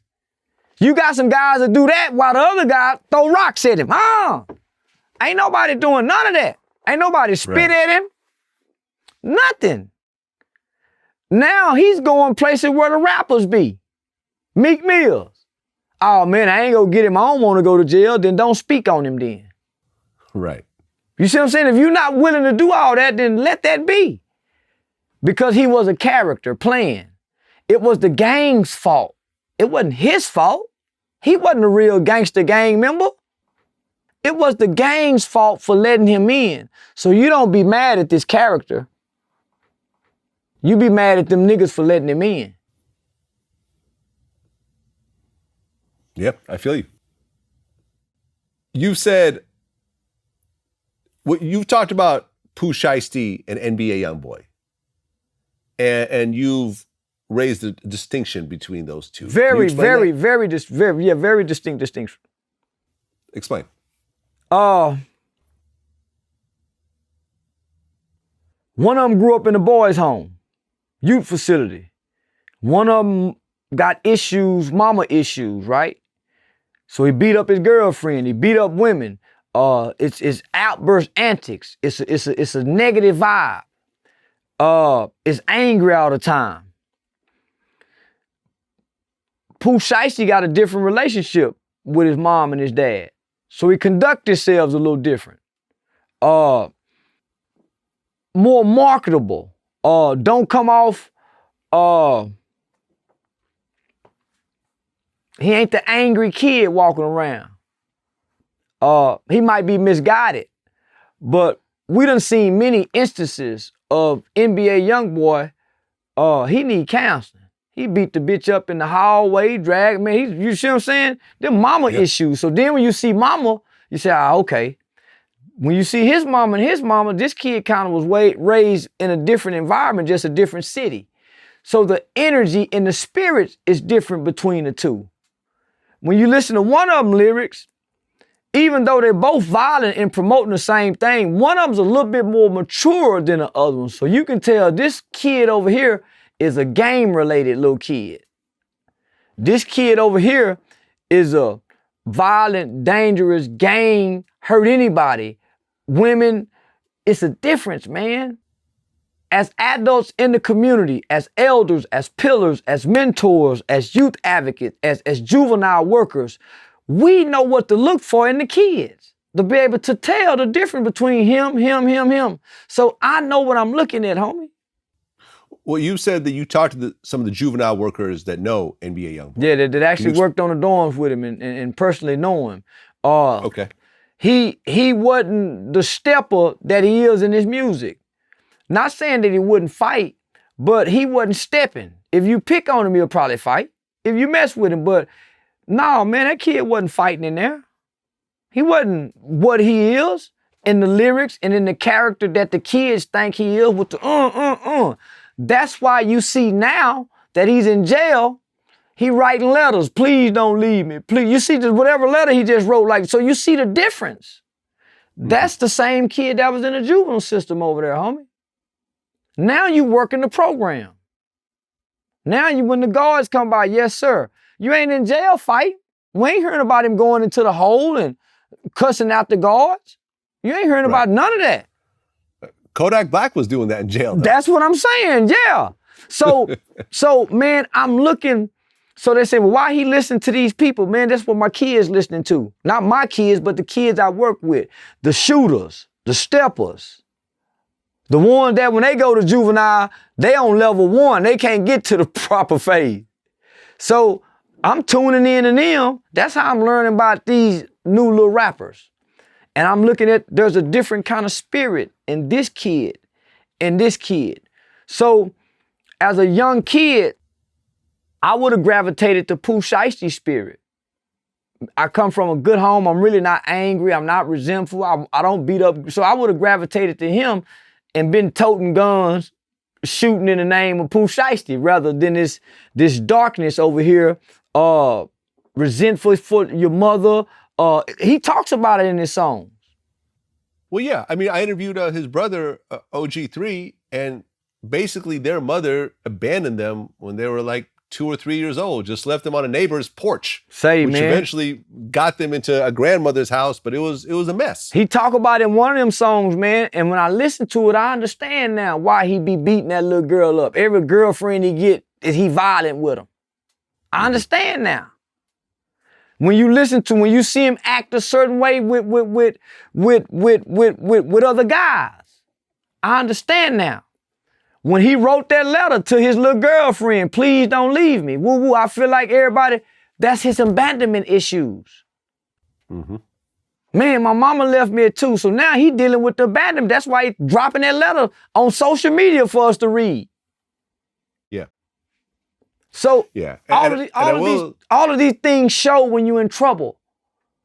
So what I'm saying is now we're not looking at NBA YoungBoy. We're looking at whoever his real name is while he in jail. Yeah. Yeah. We're looking at, let's look up his name real quick. Yeah, I don't even know. Kentrell Deshaun Gaulden. Yeah. So he's been held in California. The judge in Baton Rouge know Cantrell. He don't know NBA YoungBoy. We know NBA YoungBoy. We saying free NBA YoungBoy. That judge in Baton Rouge, no Cottrell, said, no, I'm keeping him. Mm-hmm. So that's when it's time to stop looking at this character, NBA Youngboy, and the black people, other elder black rappers, guys like Jay-Z, not that he have to, but there should be some type of conviction. Some type of conviction. Say, man, let me go reach out to this young brother. Reach out to his attorney. See what we can put around him. What can we put in place? What kind of program can we as a community get this little gangster rapper in? Go get the other little gangster rappers. What kind of facility can we build that's an alternative to all them going to prison at such a young age? Because the type of things they getting caught for federally, man, they won't be home till they almost 30. Well, you made a mention about Tay-K, and you feel that he should be let out. No, I say shit. No, hell no. I believe he. Nah? No, man. His fans believe he should be let out. I say he got a second chance. With all the time he got, he still get to come home. Right. I mean, I looked up his case. He essentially has 2 murders on him. There was a shooting into a car where he ended up shooting a woman, and then there was another robbery that happened. The old man? Yeah, the old 80-something-year-old man? Old man, yeah. It's a mess. I mean, Tay-K was on a rampage. Do I feel that a person should be judged for the rest of their life based on their worst moment? No, I don't, because I'm friends with murderers who did their time and got out. Like, Shaka Senghor, still a friend of mine. He went to prison for murder, wrote a best-selling New York Times book. Now works with Oprah. But going on a killing spree, I don't know about that one. Yeah, certain people may just need to be away from society. I got a lot of flack for saying Tay-K shouldn't be released from prison. Man, my brother committed a murder. I participated in taking somebody's life. All of my friends served time for taking somebody's life. My best friend, the first kid in Dallas to go to prison for a double homicide at age 15. And I hate to say this because it can be taken wrong, but prison has proven to do more good than harm, because it's become an alternative and a place that preserves black life like no other. You're almost guaranteed to live to be old if you go to jail and go to prison. Kids like myself, kids like Tay-K, prison becomes preservation, not just for you, but for other people's safety and lives as well. He cut a leg monitor off, homie, on a murder case and went on to kill again and rob 80-something-year-old people.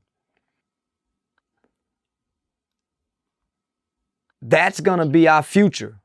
And hear me good, man. That's gonna be our future of black children. If we stay on this same trajectory that we're on with our culture and hip hop fueling it. I'm asking people, just think about, look at how young they getting, the Lil Rodneys. Look at all the death that's surrounding Youngin Ace and Julio Foolio at such an early age, and look at the level of the lack of compassion, the lack of empathy, the lack of sympathy, and almost coldness of their hearts. Listen to the lyrics of our children, our young people, and you'll almost be able to predict where we'll be 5 years from now, homie. Well, I actually looked it up while you were saying that. So there was a study that was done. It's a a document on an article on Slate. They said that in local jails nationwide between 2000 and 2010, the homicide rate was about 3 inmates per 100,000. The nationwide murder rate is 4.7 per 100,000. And if you look at Washington, D.C. in particular, it's 17.5 per 100,000. So basically, you are roughly 6 times safer in jail than you are in Washington, D.C. in terms of getting killed. Yeah. So you're right. You're absolutely right. You always think it's the opposite. You think that it's just a bunch of gang riots and people getting stabbed and murdered and, bodies are dropping and, COs shooting people from the tower. But, yeah. But actually, you're right. It's not that. It's actually safer. A lot safer because, for one, now everybody has to follow rules. Right. Nobody's following street rules no more. But you go follow prison rules. Right. You go get in line with prison politics. And before somebody get hurt, there's normally a discussion. Right. Right? Mm-hmm. On the flip side of that, you're kind of healthier. You're working out. You're running in place. You're pushing ups. Your body's getting good. You're going outside, getting the sunlight. You're getting your proper rest. You're eating 3 times a day. Mm-hmm. You're reading books. Right. You're becoming better. You don't have easy access to drugs. You could get drugs, but you don't have easy access to drugs. You don't have easy access. So when you look at that and you see these guys going into prison and coming home, compared to all the young people that's staying out here dying, not making it to 25, not making it to 30, but the ones that's getting locked up at 18, coming home at 28, living. Right. If we don't change that trajectory, man, we'll see a real life children of the corn kind of community amongst black people. The young hurting the old. The old having to be afraid of the young because the young is so ruthless, right? We used to see this stuff in movies like Police Academy in the 80s. Old robber, thug robbing an old person. If you start looking at certain news statistics and what's happening, you'll see it. You'll see it, homie. So our youth are coming out more like NBA YoungBoy with that anger, that displaced hatred for whatever situation that caused this, and now they're storming out in society, and if me and you encounter them, we'll become a victim that quickly. They got the music fuels, you see what I'm saying? So that's what I'm saying. Hold on, man. We gotta do something. We need some more alternatives to this gangster rap shit. We need another C. Dolores Tucker speaking against this shit. Say, nigga, we saw, hey. So I'm trying to wake up, homie. And in the process, when you come into a dark room and cut the lights on, everybody mad. Hey, man, goddamn, nigga, cut the lights off. The lights coming on. We got guys like Vlad giving us a platform where more people can say, hey, man, I really agree with this guy. We got guys that's starting grassroots with cameras, traveling from half the country, capturing people like myself with messages that need to be heard for black people, man. So to counsel you would be to counsel our culture. When you go back and look who all you done gave a platform to. Lil Reese, another person that you mentioned. It's interesting because me and Lil Reese, I wouldn't say we had online beef. He made a comment saying he needs $1 million for an interview, and I said there's not anyone out there that'll even give you 10% of that. And so he started saying a bunch of things about me and so forth. He had the shooting that happened when he got shot in the neck. We reported on it. He continued to say a few things about me afterwards. When he got shot recently, I felt that it was my job to say, look, I tweeted this publicly. I said, look, regardless of what Reese has said about me in the past, I'm happy that he managed to survive this shooting once again. In fact, and I brought up the story about how when I met with Young Chop, the producer that was doing Chief Keef and Lil Yeah. Reese and all the big records early on in Chicago. I went to his house and we were hanging out. And he said that, and I mentioned this in my tweet, Young Chop said that Lil Reese was the most talented guy in Chicago, but he was just in the streets more than everyone else also. So he never was able to really achieve his potential. And after that, Lil Reese, he DM'd me, he thanked me for the comment. You know, we started talking a little bit. You know, we may do something in the future, we may not, I don't know. But it really kind of shook me up that someone who got shot in his neck, right? As someone who raps, you know, the last time I've heard of something like that was like the DOC when he lost his vocal cords in the car accident, but he got shot in his neck, came out, talked more shit, you know, beefing with people. You're one of the people he was, you know, he had mentioned at certain times, gets shot again, survives that, and continues to really do the same thing in the same area, doesn't move away, is still really doing the same thing. It bothers me because I don't want to read an article that said Lil Reese shot and this time he dies. Yeah, man, I was asked a question about him, and it's so many of these new little rappers out, man. I don't know their songs. I hear their names and you know through the grapevine, but I don't know them. So when I was asked about him, they said he was shot in the neck, and then they said he shot. I said, "Oh, man, been shot again?" Oh yeah, man, she done been shot that many times, man. He might need to be a motivational speaker, not putting the kid down. But no, nigga, if you out there and this is happening, no, man, they make movies about people like you. Man, you can go state to state, city to city, and make way more, man, telling that story. I done been shot that many times. Man, what you done come out of? Man, you can make just as much money without that beat. So I'm thinking, you know, no, man, I ain't gonna make him mad. But I think what he got mad about, when I looked at the little situation, he said he told the police that he was trying to buy weed. Mm-hmm. So I spoke on that. I say, well, he told the police that, then he talked. I thought gangsters and rappers, you don't tell the police nothing. You don't give the police no explanation when you come from where he come. When you come from that side of the street, let me just say that. When you come from that side of the street, when the police say, hey, what happened? You don't tell the police nothing. Your lawyer's supposed to explain. You don't give them no man, you go to jail. That's what's understood, man. You and the police know, hey, man, you want to tell me something? No, man, fuck you. Take me to jail, motherfucker. Okay, you go to jail. And that's it. Ain't nobody mad at nobody. The new police come back and harass you. You sure you don't want to talk? And they want to keep you in an interrogation room for 2 days. Now, so the new street guy think you can talk to the police. No, man. So if you help the police figure out what's going on, then you done snitched. No, man, we wasn't robbing nobody. I was buying weed.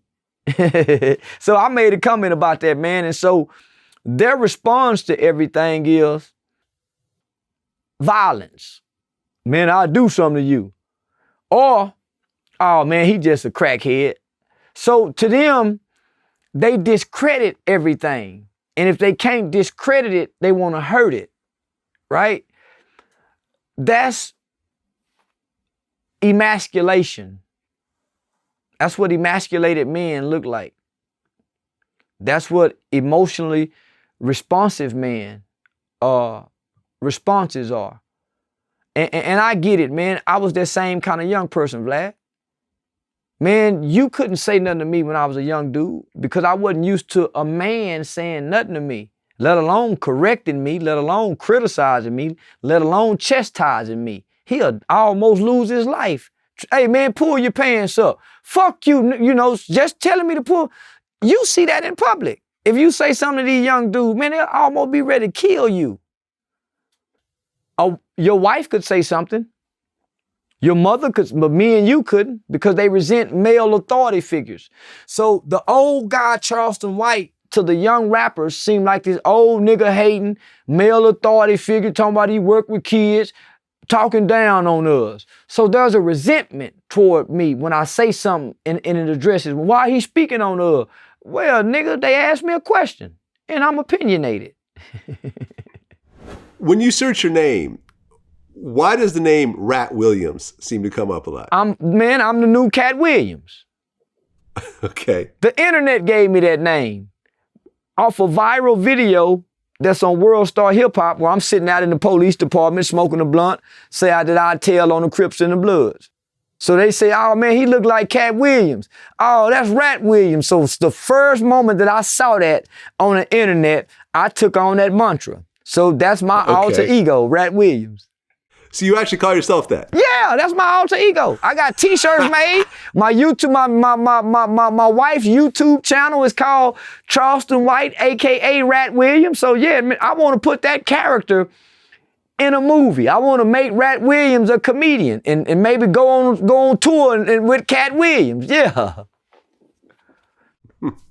Yeah, Rat and Cat. I feel you, man. And I tell on a nigga. Yeah, and I tell on a nigga. I'm just not gonna break the law and tell on nobody. But yeah, man, yeah. And T.I. did it. T.I. did a campaign with the police department for a 1-800 Crime Stoppers thing. So I want Rat Williams to become a character and become nationally known for 1-800 Crime Stoppers, telling on niggas. And I'm the face of telling on niggas.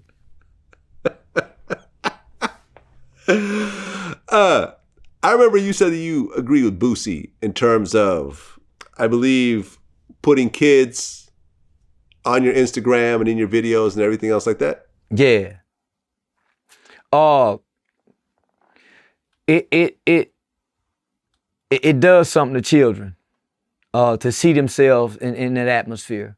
I don't think there's nothing wrong, man. We don't see too many heartless guys riding around killing kids. Hey, there go the rapper's kids, let's kill them. Hey, there go the rapper's kids, let's kidnap them. Man, you pretty heartless if you pursue children. Well, remember that did happen during the G-Unit Jimmy Henchman beef. Jimmy Henchman's son got slapped up by G-Unit's people. And then the guy who did the assault ended up dead. Supposed to. And Jimmy Henchman, I believe, is doing triple life behind that. Supposed to. Yeah, you slapped mine. Yeah, well, I'm going to go do 9 lives. But that's one incident. Can't deny it. But for the most part, we know who Will Smith's son is. We know who T.I. children are. Everybody know who DMX kids are.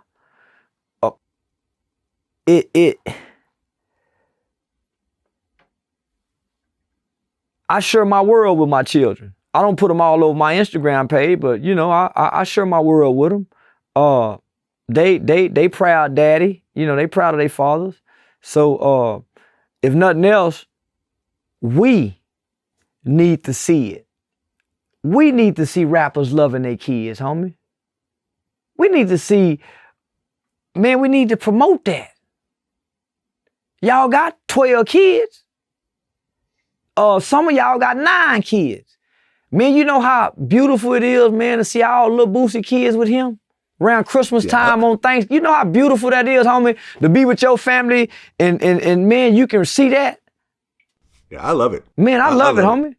Adam 22. Man, you know how, man, see him holding that baby up, man, a proud father. You know, man, say, man, that's we need that from our celebrities. Yeah. So that's all I'm saying. Man, we got an obligation once we get the eyes and ears and hearts of people. Now we're obligated to them people to a certain degree, right? To give them just a little glimpse of who we are. And what better way to do that, man? To do it by embracing fatherhood. Well, I recently had Kevin Samuels on my show. You called him out at one point. Yeah.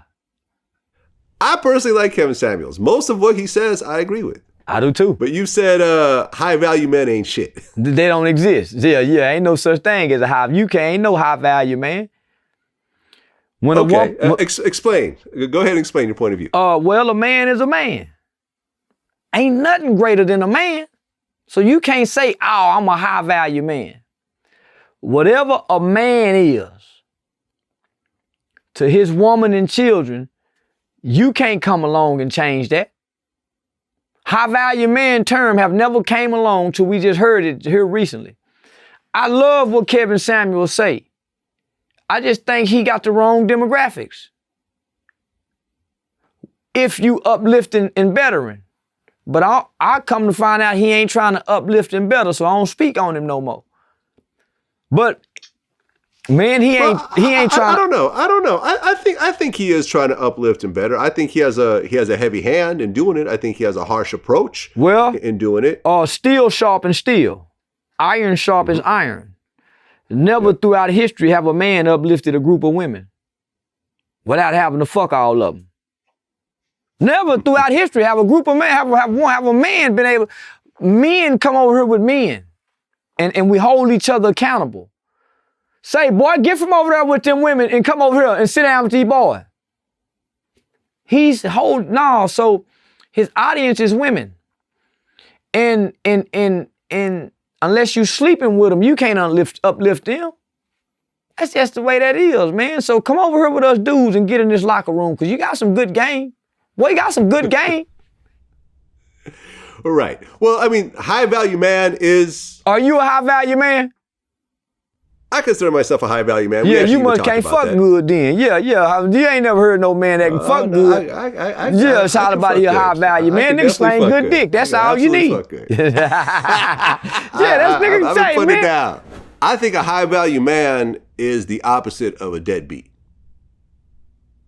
The opposite. When you look at what you call a deadbeat dad, right? And we'll use fatherhood as a basis of this, but it could be expanded out if you want. And that's a term that's been around forever.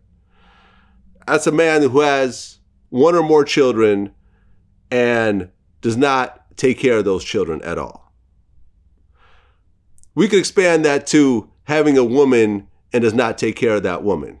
Pimps that woman out, sits at home while that woman works a job and takes care of the family herself while he puts his feet up and does whatever. I think a high value man is someone that takes on the responsibility of supporting their family and goes and lifts that whole family up through his own work and his own actions and can build generational wealth. So like you said, the grandkids and the great grandkids benefit off the work of that particular man. And that's why these types of men are, that much more valuable in society, as opposed to a man who doesn't do any of those things that I talked about. Why can't we just say what you just described? That's a man, and he ain't no man. Why can't we see? We gotta simplify. See, because you see, why man? That ain't no man. That nigga over there, right. He's a male. That's a man. So we identify him as a male and we identify him as a man. Okay, I like that. Yeah, see, I'll take that. Because that's what granddad and them say. Granddad and them say, ain't no man go do that, boy. That ain't no man. Right. So I get it. And I get Kevin Samuels. And I had to take a step back because I went after him, not really watching none of his videos, right? So I started checking him out. I watched about 5 or 6 of his videos. And I said, the nigga really saying the same thing I'm saying, but he's saying it to women. So what I did, I got out of his way. I really ain't got no business, speaking on him because that's how he putting his game down. So I don't think he came to the internet trying to better women. I don't think that's his game. His game is he got some good game that he's sharing on a platform that now he getting paid for. See what I'm saying? So I don't think he's trying to be a community activist of black women to uplift them. He's sharing knowledge and information, giving a platform, and they calling in asking questions. And all he doing is just saying what he thinks. And it shook up everybody, right? So, yeah, it shook up everybody. It shook up everybody. And I think that what he says is valuable because very few women want a certain type of man, right? Whether it's a tall man, a good looking man, a man with a good job, a man that could do certain things or so forth, but a lot of these women don't think about what they could do for that man. Yeah. Right? What does men like that want from women? Right? And, you know, he brought up interesting points. For example, you know, a lot of overweight women go and call on the show and they say, well, we want this type of man. But he said, well, when you look at these types of men, they're usually not with overweight women.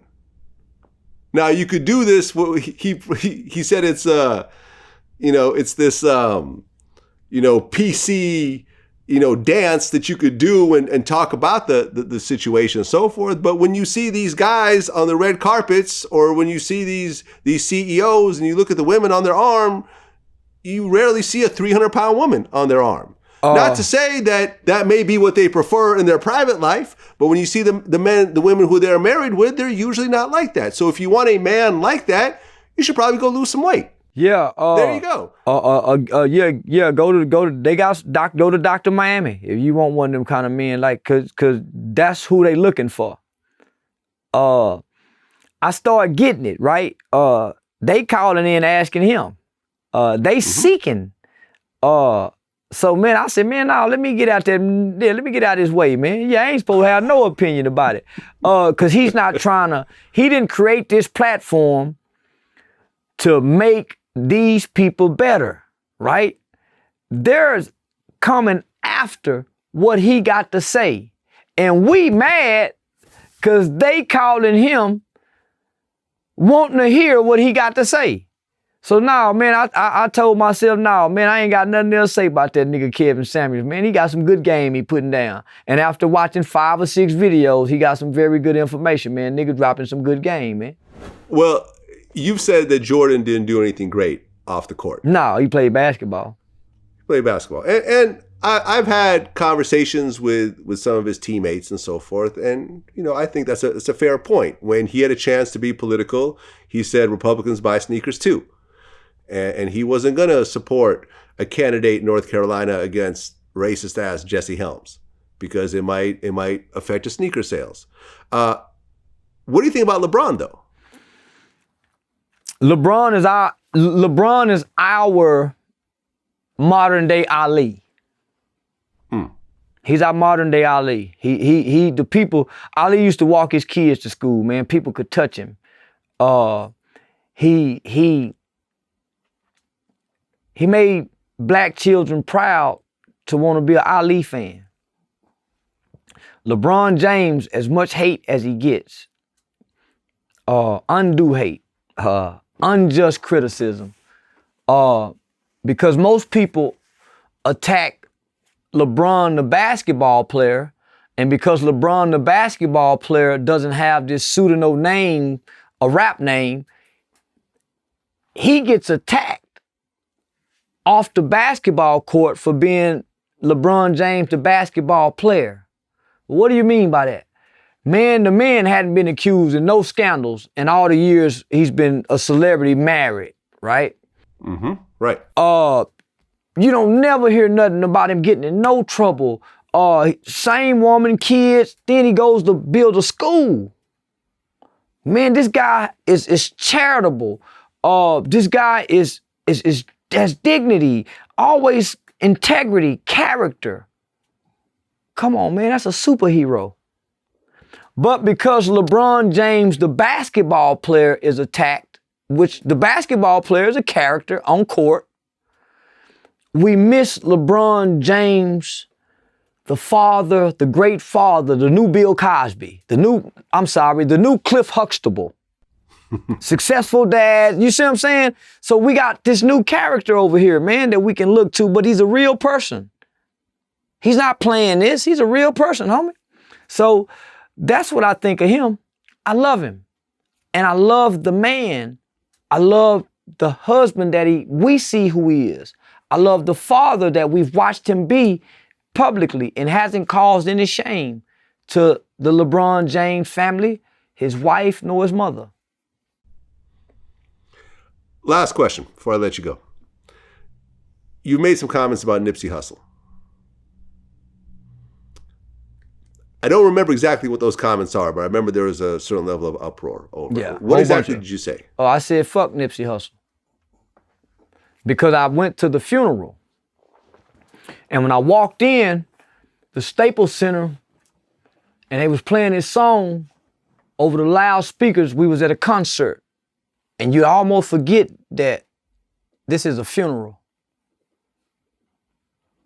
So I sat down, the family and the celebrities were right there. I sit right here, and they playing the music, smoking weed.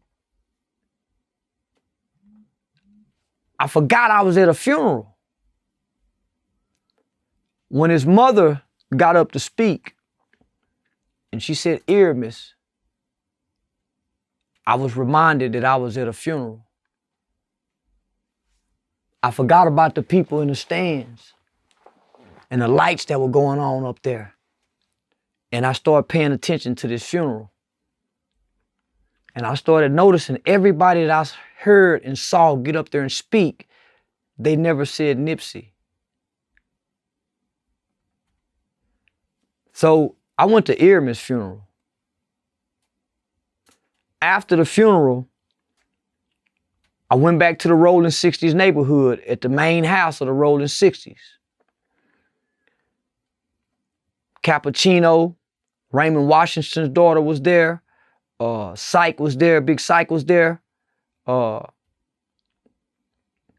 come up with Raymond Washington. Real quiet, gentle giant, big dude. He hadn't said much. He said he remembered when Nip was about 11 or 12 years old, he said he was approached by him. And he said, "Say, big homie, can I ask you a question?" Because it's protocol, right? You just can't walk up and ask no big homie no questions. "Big homie, can I ask you a question?" He said, "Yeah." He said, "Why you gangbang?" And Syke said he told Nip, "Because I was born to do it." And he said that 11 or 12-year-old kid told him, "Say, big homie, when I grow up, I'm going to take care of the hood." That kid name was Aramis. It wasn't Nipsey Hussle yet. So the work that the people praised Nipsey for was the heart of Aramis. Two different people. So it's easy for me to say that after going to the funeral and hearing the mother, the girlfriend, Stevie Wonder, Farrakhan, Lauren London's son, Lil Wayne, Lil Boy, talk about Aramis came to me in a dream. Wow. So after the funeral, the music go back to playing. Man, these people was here for the wrong reasons. So it's easy for me to say, man, fuck DMX, homie. I was like, man, who? But I ain't gonna say Earl Simmons. So I assassinate the characters of rappers to get to that real person. So Aramis had that heart, homie. Nip 60s. Sometime the character gets the person killed. See what I'm saying? And we bury the person dies, but the character lives on forever. Yeah, I mean, he just got a star. Well, he's getting a star on the Hollywood Walk of Fame. What would it say, Nipsey Hussle? The character will live forever, but Aramis dies. Aramis dies, but Nip will live forever, homie. Yeah, that was very true. And you could take it one step further. If Aramis / Nipsey was still alive right now, they would not be giving him a star. They're only giving him the star because he passed away, and he was the response. I was just about to say the outpouring. Yeah. Yes, the response. Outpouring was so massive in Los Angeles. They're like, okay, but if they just took a step back and they looked at another rapper who's been rapping as long, that sold as many records as Nipsey, he would not be getting a star. No. Absolutely not. Not a knock towards Nipsey at all, or what he's accomplished or what he stood for. But they're giving him that star because he passed away. Yeah. Man, I wish people could have heard what his mother had to say about him at the funeral. I wish people heard what Lauren London had to say about him at the funeral. You didn't hear, you know what I'm saying? You be saying, what? He for real? That was him? He couldn't give us what he gave them. We wouldn't have embraced him like we embraced Nip. And we find out he liked to read and he's sweet. You said he's romantic. Man, we wouldn't embrace that. We want the bad side of the character. And we forever reject the good side of the person just to love the bad side of the character, homie. And that's all I've been trying to do. Is new, is innovative. But man, let's shatter the character so we can see the man. That way we take the pressure off the rappers so they ain't gotta be so goddamn gangster. Yeah, I feel you, man. I feel you. I actually got to interview Nipsey. I'd been around him a couple of times. He even tweeted that he wants to do an interview with me before he passed. It ended up not happening, unfortunately, but I've always admired him. The Nipsey that you've seen in terms of public persona was the person who I got to meet in person, and the two are essentially the same person.